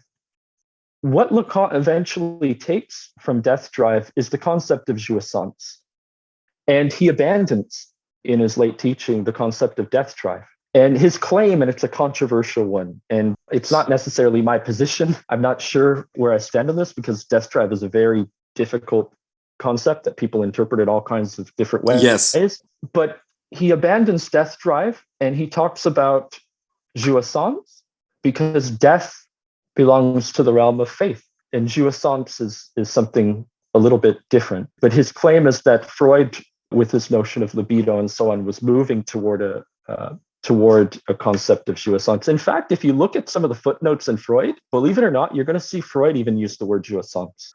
He used it 2 times from what I can remember. It was Richard Klein who brought that to my attention. Now that is interesting. I mean, it does make sense based on beyond the pleasure principle that you would find the notion of jouissance because, of course, it's related in a certain sense, that text, to me, the two big takeaways that I always recall and remember is one, the question of anxiety dreams, right? This question that Freud poses. How is it that a dream, he's thinking about World War One, he's thinking about the soldiers and their war traumas, and he's asking this question: how is it that a dream could be a fulfillment of a wish? How does an anxiety dream provide his fundamental axiom? How does it not contradict that? And he makes the claim that it's this retroactive means of producing anxiety to be prepared for the event, for the trauma, to master the trauma, right? That anxiety in the dream is a means for kind of retroactively mastering. And that leads him to affirm this notion of repetition that I think is fundamental to jouissance. Now, it makes sense to me how repetition and jouissance relate. You've already kind of situated it in terms of demand and need, that dialectic that we see. I'm curious about mastery because we've been discussing it kind of this whole time, and I suppose it's going to be a cornerstone of your next class. So what is it that the master's discourse produces? The product and loss is objet petit, correct? Is that how mastery, if we're using the diagrams, right? If we're thinking of it, is that how mastery is involved with jouissance? That it is the product of the master-slave dialectic in terms of how you brought it up with Hegel and Kojève? Yeah, perhaps. I probably didn't formulate that as well as I could have, but I know that jouissance does kind of transform throughout Lacan's thinking. And, it evolves kind of from perhaps an imaginary stage. I know that what Miller has kind of said, there's like 6 stages of jouissance, but you're interested in the late Lacan. And so is there a turn towards jouissance as embodying a real dimension in the sense in which you kind of write about it in Lacanian realism, that there's a difference between objet petit and das Ding as you work out so clearly that objet petit would be the second order kind of symbolic real. It's kind of the leftover after the symbolization of das Ding, which kind of perhaps like Larouelle's real is foreclosed to thoughts, foreclosed to symbolization. I'm wondering if some of that work some of what you were working through there, is kind of, I guess I'm asking about. Well, this I'm totally on board with. Yeah, I think this question of how das Ding and objet petit resolve, because Lacan kind of abandons das Ding later on. So I think that's kind of an interesting development too. A little while after he abandons das Ding, because I think you're right, that was a particular paradigm of jouissance or a particular modality of the real. I don't necessarily agree that there are 6. I think maybe 4, okay. Nonetheless. But he eventually says, doesn't he? He describes the real as a lawless real, without law. What is lawless? Well, without the nom de père, the law of the father, the lawless real. And what I like about the anxiety dream is I really like the way you clearly articulated that in relation to repetition compulsion. I thought that was really wonderful. But it's a movement, I think, from mastery to mystery. And in the mystery of the lawless real, the mystery is, of course, why is there something that repeats so much? So it used to be that in Lacan, the transference that repeated. But why is there something in the lawless real that repeats, that insists upon repeating, that cannot be eradicated through any notion of a cure? It's still there after what Lacan called the past, after the end of analysis. It's still there. It's a lawless real. And yet the mystery is that it's so lawless, it nonetheless governs our life. It's like an S1, which is the agent of the master's discourse, because the agent of the master's discourse in Lacan is S1, right? And S1 is not an S2, which means that it's not a consistency of knowledge. The master, Lacan says somewhere in his, I think, middle period, says something nonsensical, a sound, like I think he gives the example of a Buddhist, a Zen master. It's like a sound, and then of course S2 is supposed to come to the rescue and say something. But this lawless real is found in the anxiety dream. Would you believe that Freud called it the real unconscious? That's Freud's words. I discovered that myself. I was reading Freud a few months ago and I saw he actually used the expression the real unconscious. And he said there's something here that is singular about the dream, in the anxiety dream, in the nightmare, in the dream that wakes you up. He calls it that's the real unconscious. And he says, only in a footnote, by the way, I think it's the last footnote of one of the chapters on the dreamwork, perhaps. I could find it if you want it. He says, or he writes that, unfortunately, psychoanalysts have been intent on interpreting the latent content endlessly, thinking that this is what dream analysis is. Interpreting the latent content means reducing it to some sort of a totality, a symbolic apparatus, a signifying system or whatever. He says, no, we need to go further to the singularity of the dream, which is the dreamwork itself. You want to know about the dreamwork itself, something of the real unconscious. And I think it was already there in Freud as an intuition that there is something in the dream that resists interpretation. Right. Precisely because the dream work is its own interpretation. It's already interpreting itself using the tools of condensation, displacement, metaphor, metonymy. You don't need an analyst for that. That's just redundant. And why does it interpret itself? Why is the dream work its own interpretation? I'm quoting Miller, that's his phrase. It's its own interpretation because there is something at the center of the dream, what Freud called the navel of the dream, that is a whole, H-O-L-E. And that's the mystery of the dream. And in some sense, it's about elevating that to an S1, taking the mystery and making it a form of mastery that I think so much of psychoanalysis has been about. Because at this point at which the interpretation breaks down and we confront the trauma of our dreams, the trauma of our worlds, that's the moment when we wake up. Can I tell you a personal anecdote of the nightmare I had?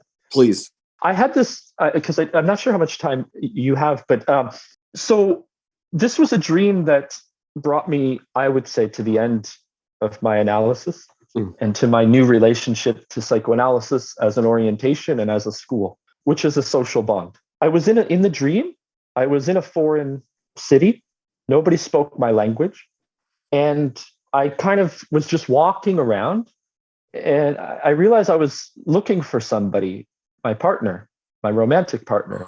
And I said, she must be in a grocery store. So I started to go. I couldn't find her. I'm going to give the shortest version possible. I couldn't find her. I couldn't call her. I couldn't remember her phone number. I went up to a crowd of women and I asked them, can you help me? I'm new here. Do you speak English? They didn't speak English. They were examining my head for some reason. Okay, fast forward. I somehow ended up back in my apartment. And in the apartment, I realized there were all these IDs across the table, but none of them were mine. Yet I knew that they were supposed to be me. On the face, on the face on one of them was a woman that I didn't recognize. And it scared me. I said, somebody's stealing my identity. Okay, and then I go to the mirror and I'm like, I'm going to look at what's going on with my head.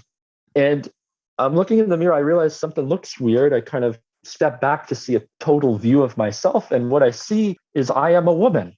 And I woke up. And it was the single most terrifying dream I've ever had in my life. It literally shook me to my core. Literally, I woke up so afraid that it was real and that maybe the drugs were wearing off. Right. I was looking around for objects that I could identify around me. Okay, so what I discovered when I looked in the mirror was law crossed out with a bar through it. I discovered that I was this impossible, inexistent entity, what Lacan calls the woman. And it was so shocking and unbearable and traumatic for me, I woke up. I think what psychoanalysis aims to do in discussing things like jouissance, the lawless real, the real unconscious, and so on, is to force us to stay in that moment and say, I am what I see reflecting back at me through the looking glass, except what I'm seeing in the looking glass, it's not very cool. It's terrifying, and it's actually not my reflection at all. It's a fundamental whole, and the whole is what Lacan called woman. So I think Freud had an intuition of this. He described it as the navel of the dream. You can see it in other aspects of his work. And so the question is, what do we do with this at the end of analysis? It's the mystery, I think. Yeah, that's all I'll say. So like tarrying with the mystery is is part of being able to sort of, well, is that part of the working through, right? Is that part of the past, so to speak? Would it be the same as kind of what Žižek talks about with tearing with the negative? Is it being able to confront it and not reject it and not immediately repulse it like we are so instinctively primed to do? I don't know. You see, I think for so much of my life, part of my problem was I always went chasing, let's just be honest, as a heterosexual male, chasing the woman. Mm-hmm. This was a problem for me because I kept repeating various traumas. I went through 2 marriages. I had some really horrific encounters with women that I fell in love with and chased around the world, different parts of the world. And in the dream, I was chasing that. But the dream ended with my identification with that trauma. I identified with the symptom. Because you know what's crazy is it's not something that could be cured. The fact that I endlessly chase, women, for Lacan, he said, woman is a name of the father. It's a stabilizer. It's a way to stabilize yourself. And so to identify with it, I think it means that repetition of jouissance, it's not something that's going to go away. So I embody it. Thank you for sharing that. It's a strange coincidence that I had a almost similar dream. It didn't end. I probably woke up too soon. It didn't end the way yours did, but I was in a strange town looking for my wife, my partner, and being accosted by crowds of people yelling at me. That's about all I remember. There's some other details that aren't as interesting. Although, in analysis, maybe that's precisely what I'm repressing to sort of not get to the navel of the dream. That's the clearest stuff I remember, is being yelled at by various individuals. There was a moment, though, I think, that I sat down and was surrounded by a group of women, and one of the women kind of spoke some kind of words of encouragement, maybe like a Ruby Kaur poem to me or something. And I remember visibly kind of silently weeping. And that's about where I woke up. So I don't know. I'm not saying my dream is your dream, and it wasn't. I didn't feel traumatized, but I did wake myself up.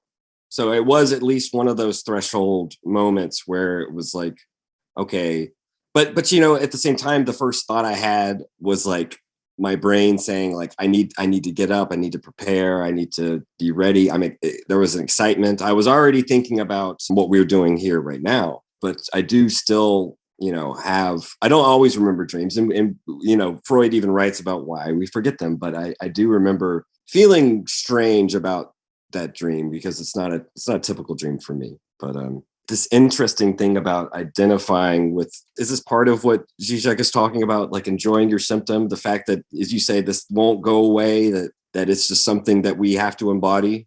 Yeah, I guess what I'm interested in is, what is the repetition that persists beyond the laws of repression? Because of course, Lacan, we get it, Freud's a little bit more sloppy when he uses the word repression, but for Lacan, it's very clear repression has to do with it. So we have repression, which is linked with neurosis. If you have various clinical structures, you have hysterical repression, obsessional repression. Okay. And then you have in the perversions, you have disavowal. Okay. And then as its operation, as its mode of negation, if you like. And then in psychosis, you have foreclosure. And so what I'm interested in is what exists beyond the laws of repression when repression isn't operative anymore. And so what sort of persists? Žižek calls it a form of enjoyment. But, I make a distinction between symptom and symptom, of course, 2 different things. And in the recent period of clinical psychoanalysis, there's been discussions about 2 types of passes at the end of analysis. There's the pass that has to do with traversing the fantasy, if you like, which has something to do with your symptoms. It's the pass that's on the side of the fall of the big other. It's on the side of subjective destitution. It's on the side of truth, and so on. But then there's another pass that is just as essential, if not more essential. And I think today it's elevated. It's the pass of the symptom.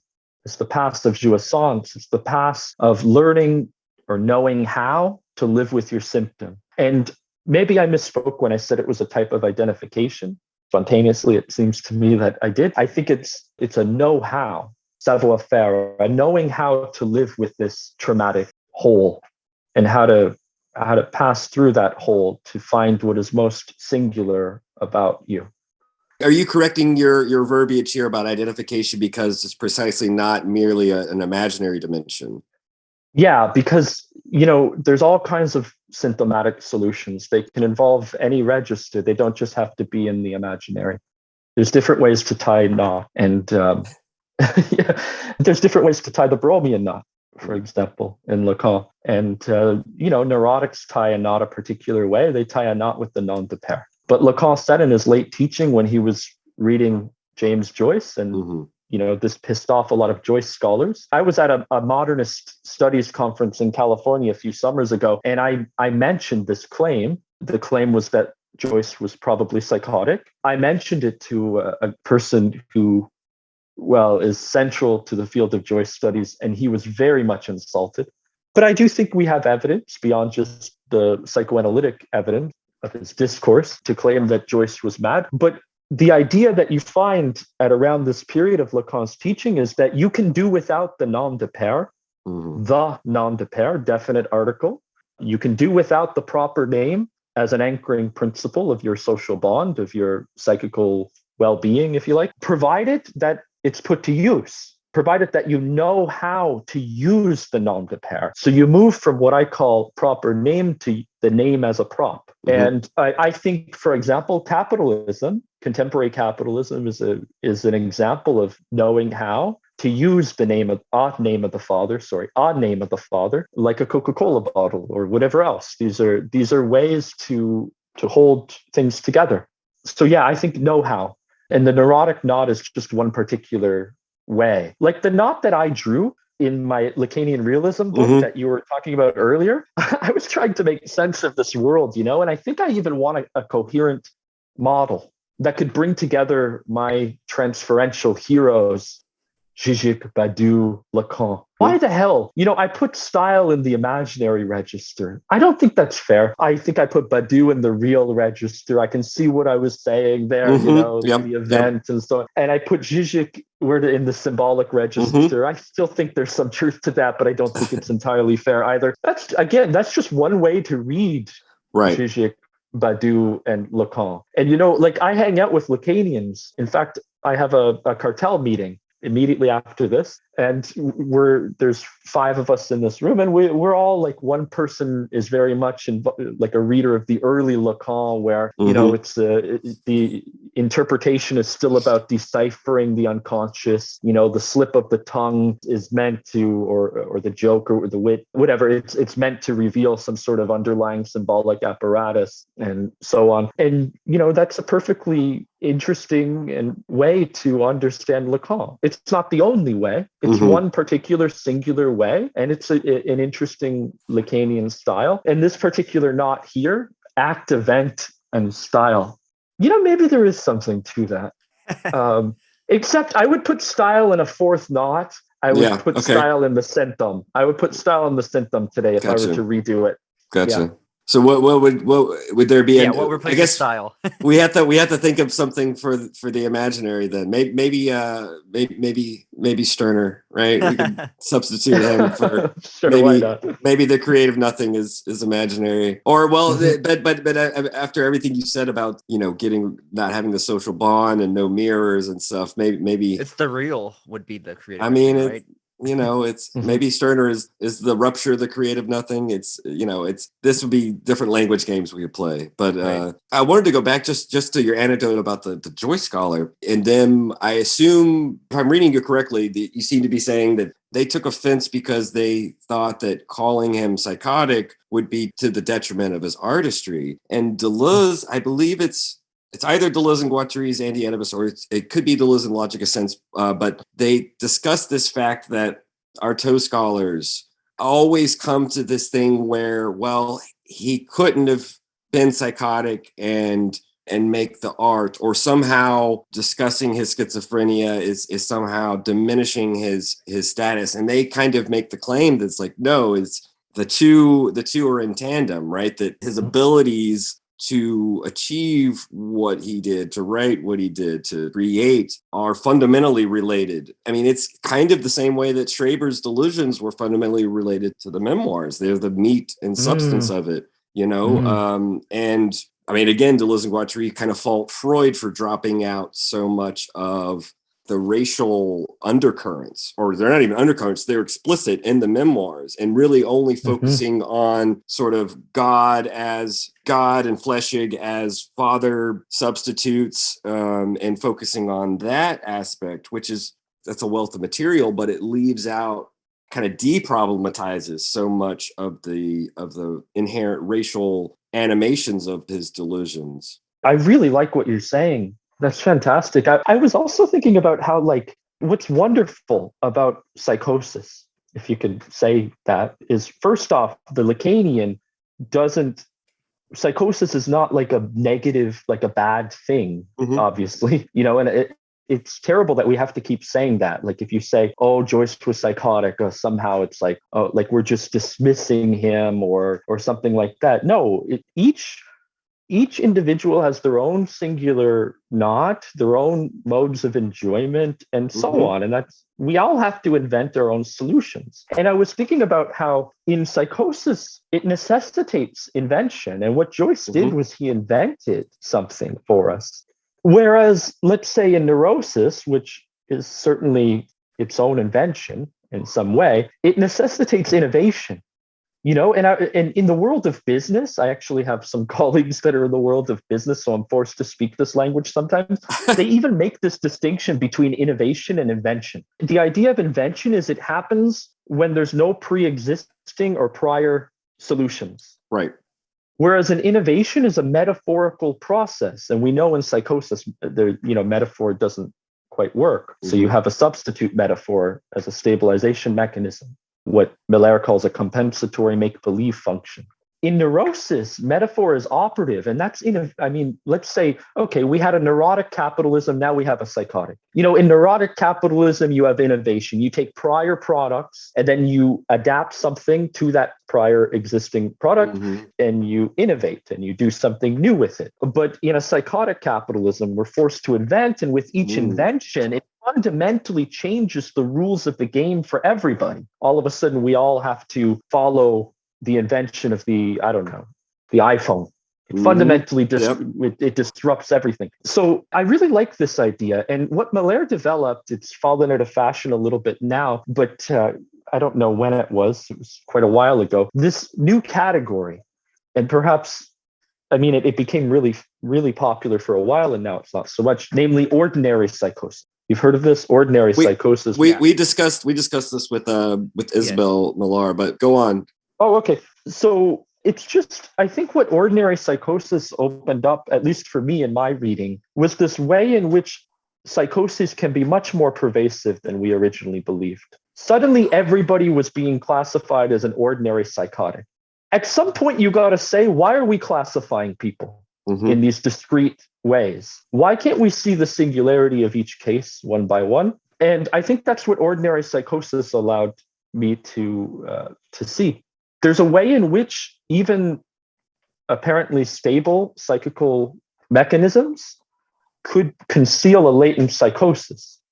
I mean, this makes very much sense because, you know, when just to bring Schreber back up, we can obviously talk about him in terms of psychosis or even schizophrenia in certain ways. I know Freud tried to, call it paraphrenia or whatever, in the language never stuck. But there's also obvious modes of hysteria, right? There's obviously, you put it nicely about sort of the hysteric is constantly needing to provide enjoyment for either the master or the big other. And as we were discussing earlier, Schreber's constant duty, he sees it as a duty, is to provide this endless source of enjoyment for this God, who is always constantly tapping into him with his sunbeams and whatnot. And so there is a little bit of hysteria there too, this need to provide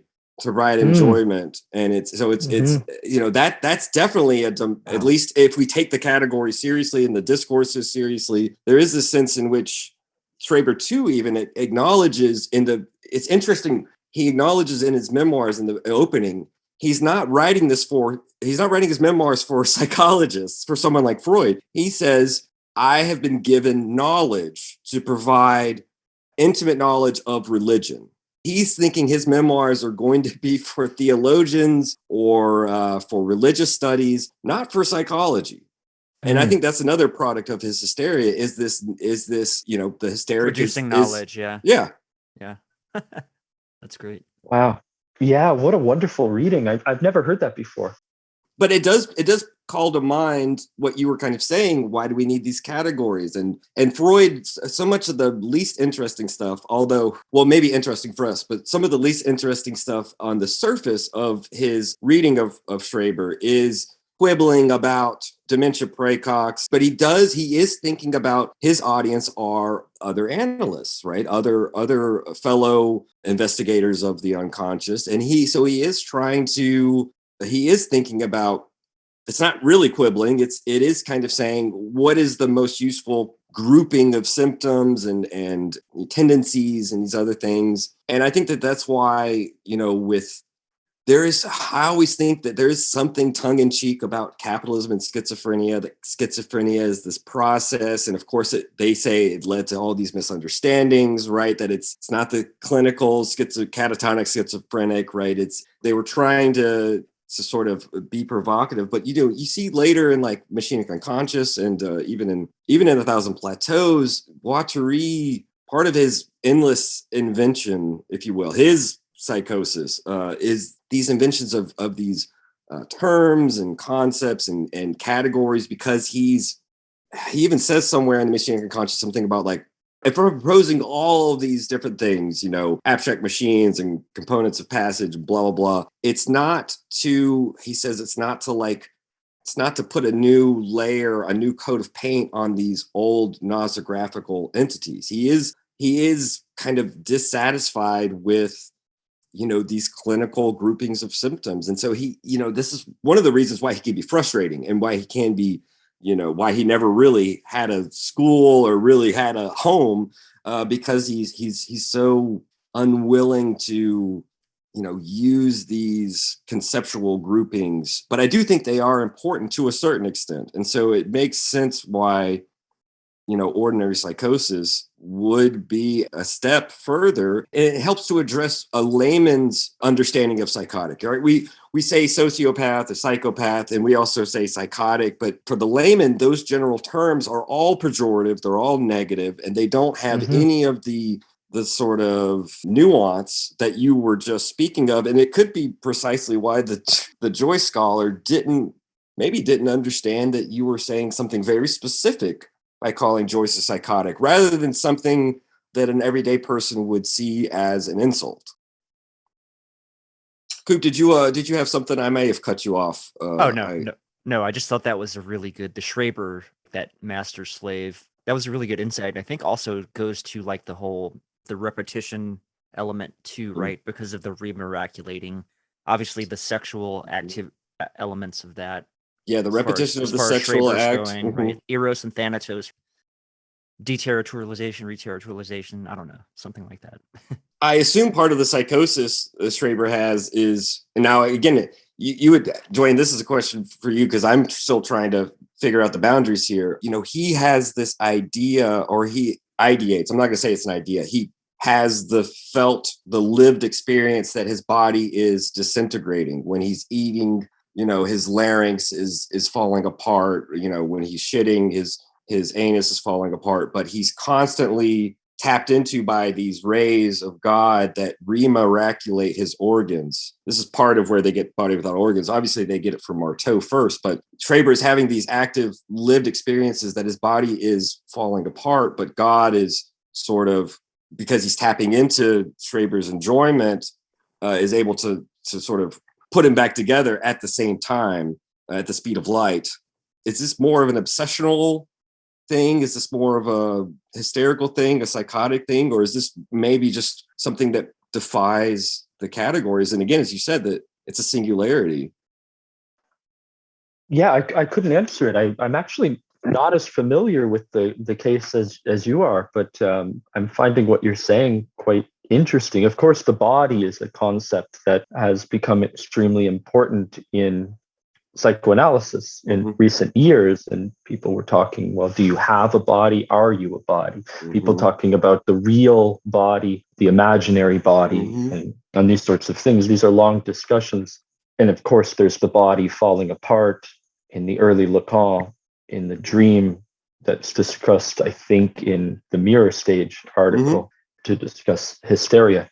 But what you're describing with Schreber, I'm not sure. I mean, in Ordinary Psychosis, in the piece by Miller, Ordinary Psychosis Revisited, he describes, I mean, he's trying to, in a weird way, he's trying to describe a diagnostics.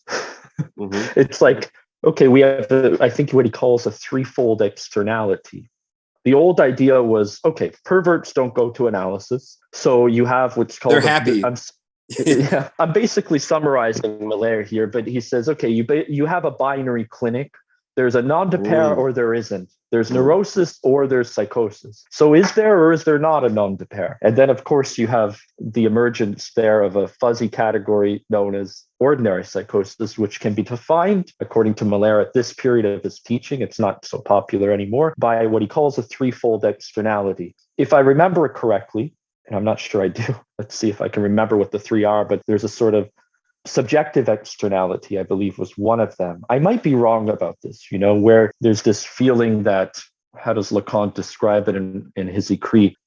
The subject is not able to conquer a place for him or her or themselves in the world. I'm paraphrasing. There's a sense in which the subject as such doesn't seem to exist as a category, subject being a space defined at this period of Lacan's teaching as lack. So lack is lacking. But there's also a social externality, I think was the second one. I might be wrong. This is the domain of what Lacan calls, there is no such thing as a sexual relation, which means, in other words, that the subject, whenever he or she or they try to confront an other, there's a brick wall, le mur. And so, Is that another pun of his? No, that's mine. Okay. L'amour, le mur, right? My last book was titled Real Love, and I was thinking if you had it in French, it's l'amour, but it could be like however you want to describe it. Real love. L'amour is the word love in French, but I was thinking my new book, why not call it l'amour? Real, I was going to call it in English, real walls instead, because I think that's what singularities are about. But so you have this sort of social difficulty, maybe a lonely subject, if not lonely social withdrawal. And the third one is bodily externality, body being defined here. If I remember, I'm weak in this area, but I think by the notion of consistency. A consistent sense of body as a specular, imaginary body. So I think what you were describing with Schreber seems like it might fall into the bodily externality. I don't know if it falls into the first two, though. Because there's a distinction made here, and I'm being a bit of a dogmatic reader of Lacan Miller right now, so forgive me. I'm being a little, what's the word? You're being faithful. You claimed an absolute fidelity to his... No. Okay. Oh, really? Being didactic. In Lacanian realism, I marked it out where you kind of talk about this absolute fidelity to the work of Lacan, and I kind of marked that. I was like, oh well. Anyway, did I write the work of Lacan? It's not so bad. Don't tell me I wrote to Lacan. That would kill me. No, it wasn't to Lacan. It was, and I'm sorry for this. Is just a funny aside. It was just, I think it was to the writings and to his written and spoken word. Let's see. I now claim absolute fidelity to the Lacanian tradition. And risk asserting that these new claims regarding Please don't read this. Okay. Listen, I was in my first year of a PhD thesis program when I wrote this book. I wrote my dissertation in the first year while I was doing the coursework, and then I just sat on it. Oh, wow! I ended up graduating And then I ended up graduating early and losing all my funding because of it. But anyway, yeah, what bullshit is that, right? So if it was I thought of it in terms of really loved it. I'm sorry. I thought of it in terms of Badiou's fidelity, and that kind of, it makes it sound less militant. But go on. Sorry. Or more militant, I think. But I don't know. I guess in some sense, I do care about the work that Lacan was doing very much, obviously, very much. And I care about the Lacanian cause, which is the Freudian cause, very much. But Lacan, I don't know. I lost my thread. Well, we were talking about bodily externality, and maybe Schreber doesn't fall into the other two. Yes, he made a distinction. Yeah, he made a distinction between ordinary psychosis, of course, and not Lacan, but Miller, extraordinary psychosis. And I think most people in the Lacanian field would classify Schreber as an extraordinary psychosis. So I don't think he's threefold, but he does. I don't know. I haven't read the case with as much attention as you have, and I don't really even remember much of it. Obviously, that you remember God fucking Schreber, and Schreber, his delusions begin with this idea: what would it be like to be fucked like a woman? What would it be like to, not necessarily to be a woman, right? Even though that's part of the becoming woman, if you want to use that term, that he goes through. And in any case, I think that Schreber is, one of the reasons why Coop and I focus on it so much is he's so central to the opening of Anti-Oedipus. And without him, I don't think things like Body Without Organs really works. I don't think you can just rely on Artaud's one mention of it, in the poetic sense. I think you have to latch on to an actual case, and in any case, it's one of the case studies that I've always wanted to do with Coop that we haven't yet done is the fragment of analysis, is the Dora case. And you do, excellent work on that in order to build your case about hysterization of the obsessional politics. And I guess, because we have been talking for a while, and we would like to wrap up. My final question, I'll give Coop a final one too, would be, can you say a little bit about something I found so provocative, which was this notion that the analyst, or even Lacan himself, addressing his audience has to be kind of flexible and nimble, because you can't sort of perform hysterical discourse for hysterics. You have to give them a dose of the obsessive, whereas it's the other way around. When you're addressing obsessives, you have to sort of wield a hysterization. So you kind of have to not give them what they're looking for, right? With the hysteric, you're not, the analyst, you call it once like playing dead. The analyst is not going to feed the hysteric's desire to be a source of enjoyment for the other or something like that. Whereas, and then for the obsessionals, you can't kind of give them what they're looking for, which I forget exactly how you put it, but it's, well, I'll let you take off, because now I don't want to muddy the waters.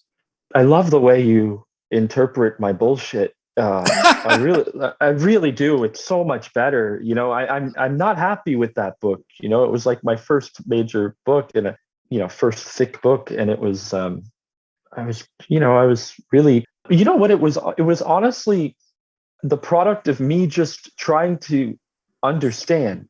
Mm-hmm. Yeah. And that's not necessarily an admirable goal for a person in the field of psychoanalysis. But, I was reading all of Lacan's seminars, not understanding anything. I spent 2 summers, I remember, before writing this book, reading everything that was in English that Lacan, that was put out in the English world. And I didn't understand anything.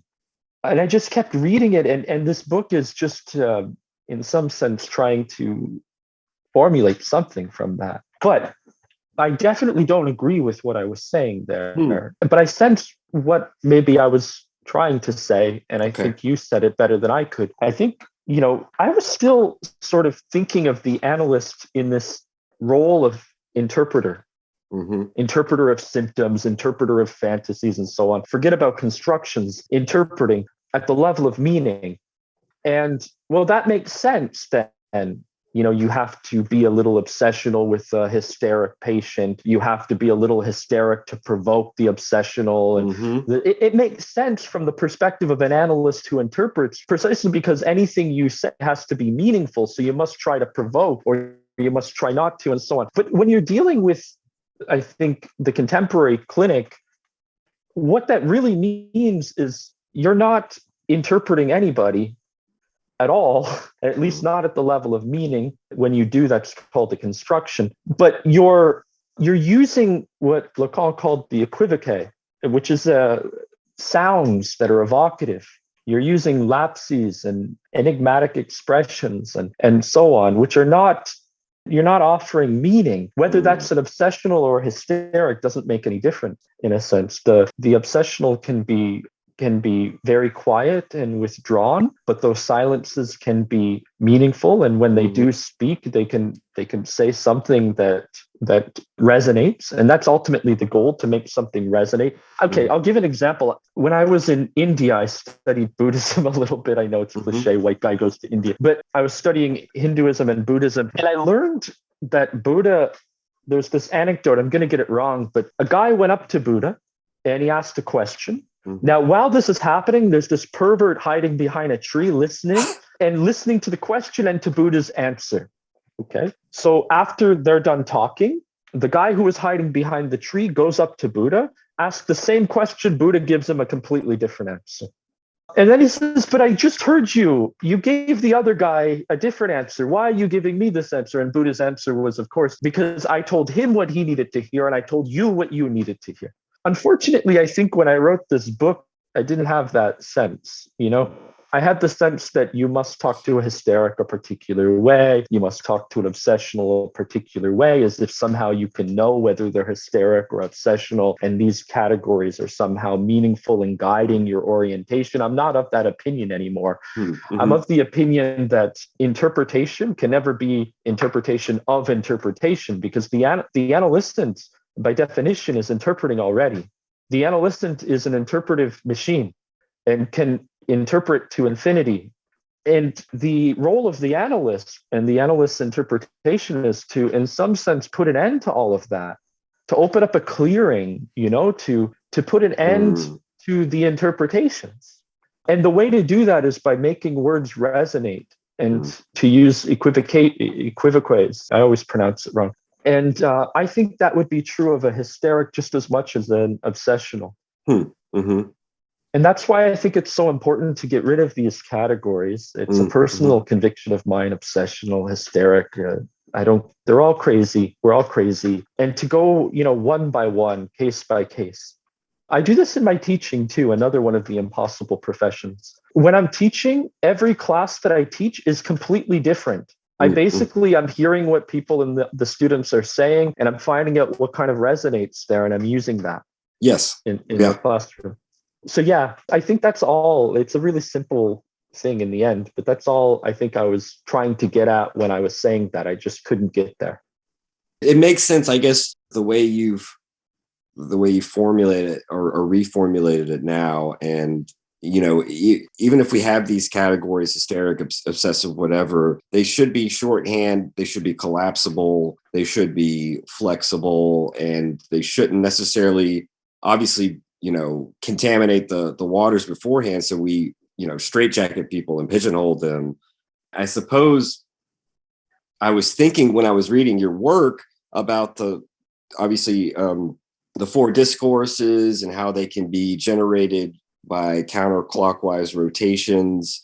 And I was kind of thinking about how in everyday life, we kind of cycle through them. Maybe we aren't always in the analyst position, and that might be the most extraordinary. It's hard to tell for each person. But I was kind of thinking about how we kind of circulate through them. And maybe we never perform any one of them in any, because it does require another, we're not always agents, right? We might be subject to a discourse rather than the agent of it.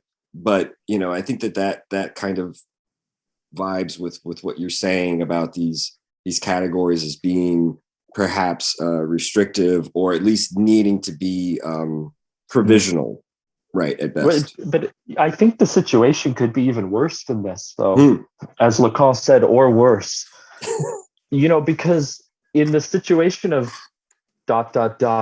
or worse, which means the nom de pair or worse, foreclosure, in the situation of or worse, which is the times we're living in, I think we have the problem of discourse.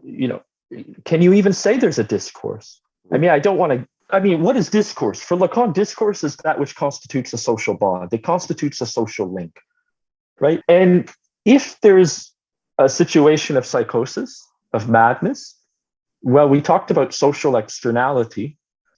What we have is a failure at the level of discourse. Discourse exists only where castration has been accepted. And so the difficulty is that, and this is, I think, why Lacan in the 1970s, you can see it really well in his television, he articulates a fifth discourse. It's the capitalist discourse, which is paradoxically this discourse which is not one, or which is precisely one in the Lacanian sense of the term one, which means one without other. Where the other doesn't exist, you have one, which is why Lacan said there exists something of the one. The one is there where the nom de pair isn't functioning, where you have foreclosure, where the big other doesn't exist, you have the one. And this is the worst situation. What capitalist discourse is, it's a mutation, as he put it, in the dominant discourse, of which there is only one discourse. It's the discourse of mastery. The hysterics discourse is the discourse of mastery. The obsessionals discourse is, they're like, I'm in Russia, they're like what they call matryoshka dolls, those Russian stacking dolls. So what the capitalist discourse is, I would say, is a fleeting social link at best.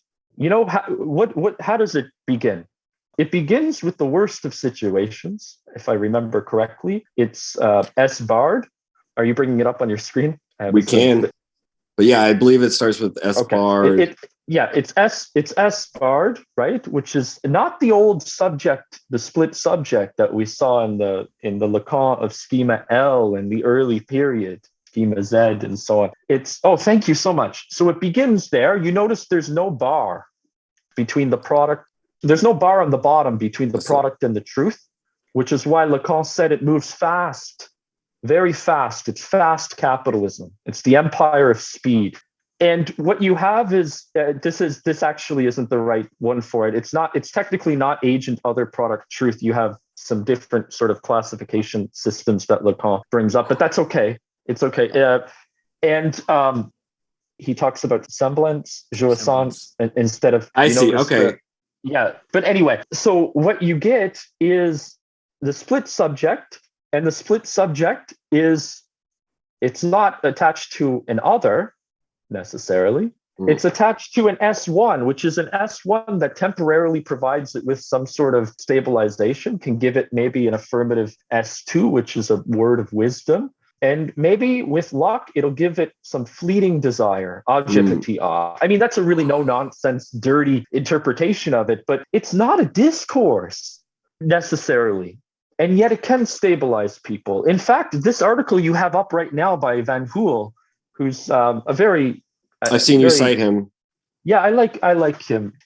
He even says, let's not just problematize this in cases of maybe forms of psychosis. This discourse here, the capitalist discourse, could in fact be a mode of stabilization. I mean, let's presume you go. What's really interesting, let's say it's the structure of addictions. Emphasis on addiction without speech. So what you get with addictions is a form of enjoyment that repeats, and that when you go to your Lacanian psychoanalyst, maybe they're not trying to cure you, because if they cure you from your addiction, you might have a full-blown psychosis. Right. And so there's something really paradoxical about this whole discourse that I find really interesting, and it's a shame that we don't have more development of it in Lacan's work. I wonder if it was one of those sort of, I don't know, vanishing mediators between his old idea of discourse theory and what he finally wanted to introduce, namely the Borromean knot and topology, as a movement from the math theme to topology to the Borromean knot as the primary orienting, I don't know what to call it, principle of psychoanalysis, of clinical psychoanalysis. What you just said about addictions really quickly is interesting because it reminds me of the first seminar when he's talking about Freud's papers on technique, which I reread for reading that volume last year. And it's there where Freud says at least a few times that when he takes on a new analysand, he takes on a new patient, he strongly urges them in a certain way not to take on any new big endeavors, new love interests, these other things that could come to fill that lack or could come to be another prop that perhaps fills in the void, if you will, that is evacuated with working through the talking cure. I'm not sure if that really holds well. It could be, or another way to read it, I don't know, but another way to think about it is that he was introducing a prohibition. You can't do this, take on another whatever, you can't enjoy there where perhaps one was lacking. And a lot of people go to psychoanalysis today looking for prohibitions of those sorts. Deleuze and Guattari themselves even say, like, when patients come to analysis, they already have all the Oedipal stuff. They ask for more of it, right? They're like, more mommy, more daddy, that kind of thing. So that actually makes a little bit of sense. Coop, did you have one last question to wrap us up? One brief question for Duane would be, I think, we kind of share a certain similar trajectory relative to anarchism. I would just be curious if you have any reading in particular that you would suggest to me, because I think, like I said, sort of at a similar place there. I'd just be curious if there's a thinker or someone that you would recommend, even if it's something from Lacan or Badiou or someone like that. Just a kind of general question. I have been bugging him to read Being an Event with me, so that's, although there are tons of Badiou's works. I particularly love his book on St. Paul. Obviously, the little book on ethics would go to some of the things you said about particular affirmations, right? That the event is not for just a small particular group of subjects, right? It's supposed to, the truth that evolves out of it is supposed to be universal. Anyway. I would say it's counterintuitive. Somebody yelled out from the audience once and said, "Lacan, are you an anarchist?" And his response was, "Surely not." And I admit I felt very bothered by this. I don't know why, because I've always had a troubled relationship with anarchism. Like, as Bob Black used to say, my anarchism problem. He claims like fascists are very capable of hiding out in anarchist communities. You have charismatic authority and all this sort of. And so, but I do think Lacan offers a genuine anarchism, but it's not in anything you would read. It's in the experience. It was Gustav Landauer, I think, who really emphasized the experience of anarchism. Or I mentioned his name earlier, Alejandro de Acosta, who talked about direct action at the level of thought. And there's something there in the tradition of anarchism that lends itself to this. But ultimately, for me, I never finally got to the radical anarchist position that I wanted to, except through my personal psychoanalysis. And so what I'm reading there is not any book.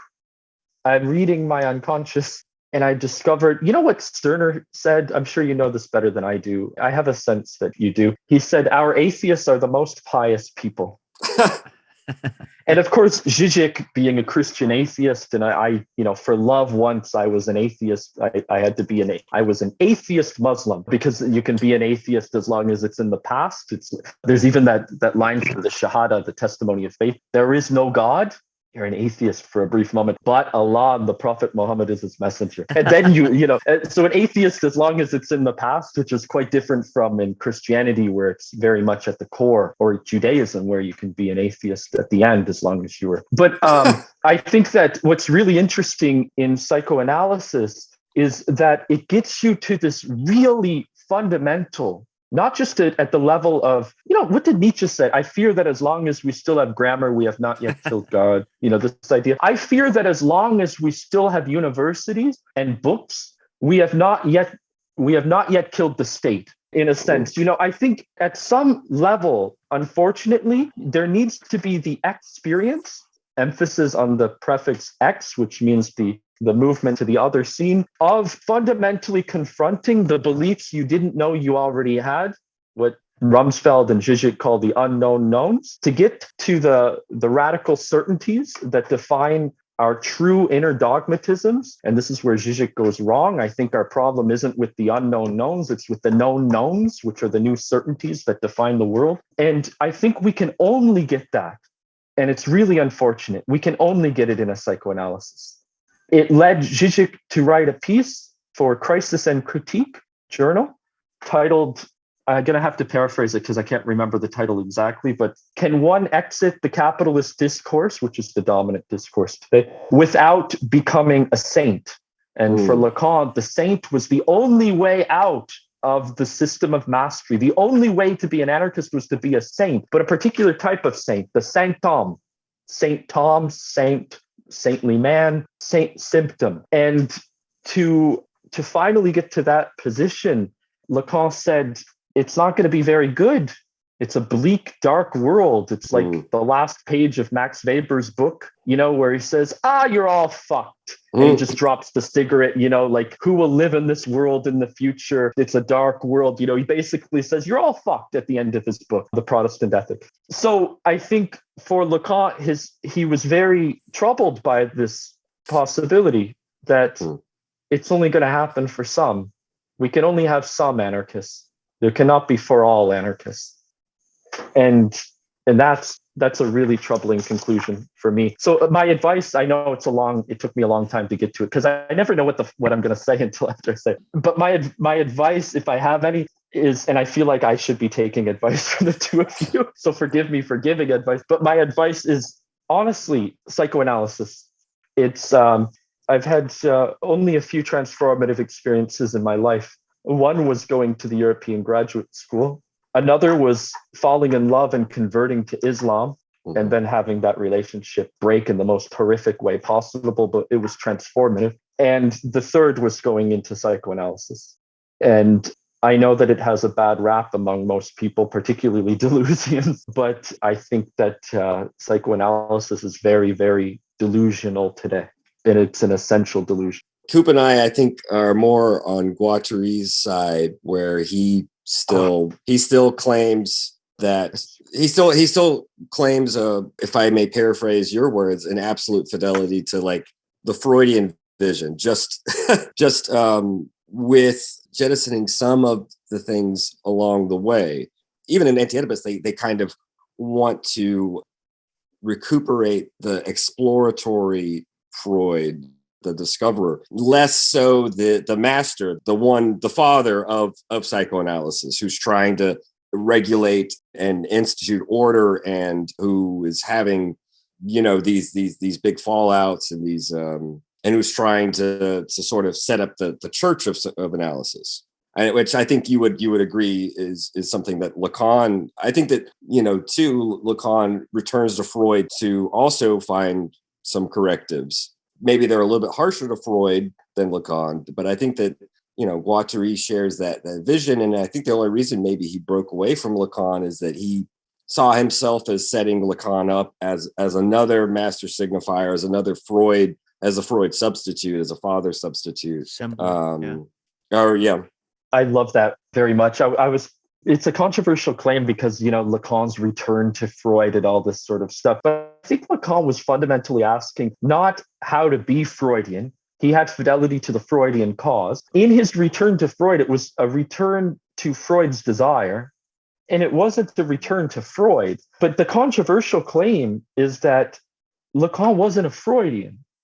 I don't find too many people who agree with me on this. He was up to a particular moment. But it was endlessly. You go read Freud, you'll see what I mean. Yes. He's always citing, we got to return to Freud, like this sort of thing. He's trying to find what's in Freud more than Freud or whatever bullshit. But what's interesting is that in the late Lacan, where are the Freudian references? I mean, he's not returning to Freud anymore. It's as if he became Lacanian, and I know he said, as for you, I'm Freudian and this sort of thing, but I think he was Lacanian. And I think it's finally where we see something of a pass in Lacan's own teaching, where he gets beyond Freud and he invents a style for himself. It does make sense that even early Lacan, his dissertation, his own clinic, dealing with psychotics more than Freud ever would, who obviously preferred neurotics. There is a move. There is a for better or worse, but there's something different. And so you're right to kind of say that. But I know that Cooper and I, we don't have the same experiences as you do, obviously, with analysis, but we believe in the cause in its own way. And Anti-Oedipus isn't necessarily like a life book. It's one of those, I always read it, that Anti-Oedipus is one of the things that got me to read Freud and to investigate analysis rather than to make me shy away from it. So, I think that's, I don't know if there are schizoanalysts practicing, if they ever were, but that's how I think that's all. But I would say in the new Lacanian school, they might not say it. I think that's all you have. I mean, in my assessment, it's all schizoanalysis at this point. And that's why I always took schizoanalysis to not necessarily be the negation of analysis, but this a different emphasis. It's an emphasis on a different syllable, right? As we might say. So yeah. But shall we Duane, end it there? Yeah, I know your headphones are dying, and you spent this is a longer session for us, but it was so engaging, and I'm so happy that we got you on, and just really enjoyed our discussion. I did too, very much so. Thank you both so much. This was really, really stimulating. It's great. This is the thing that we love to do. It's a great way to start the new year. Happy New Year, by the way. Absolutely, happy New Year. And for Cooper and my sake, I will ask you soon. I'll probably remember once the episode comes out. I'll let you know, and then I'm going to ask you about how to audit your next class, which sounds fabulous.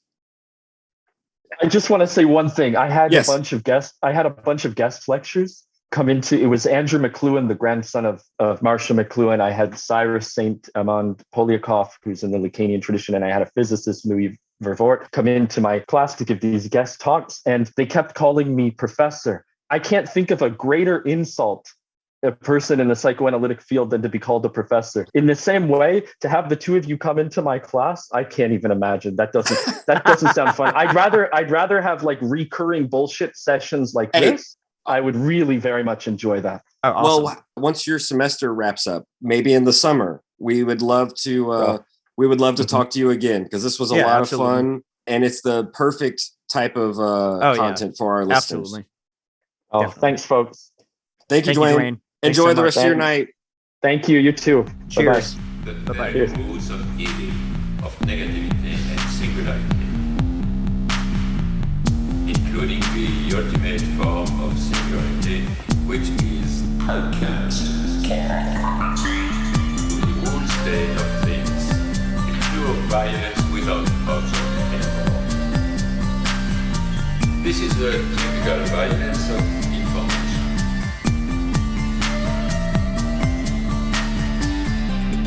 It's violent because what happens there is a murder of the real, the vanishing point of reality.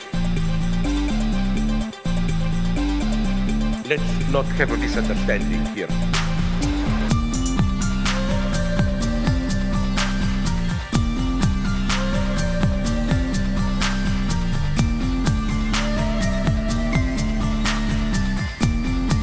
What I meant is the following. With nothing left but recycled, whitewashed, lobotomized people, as in Clockwork Orange.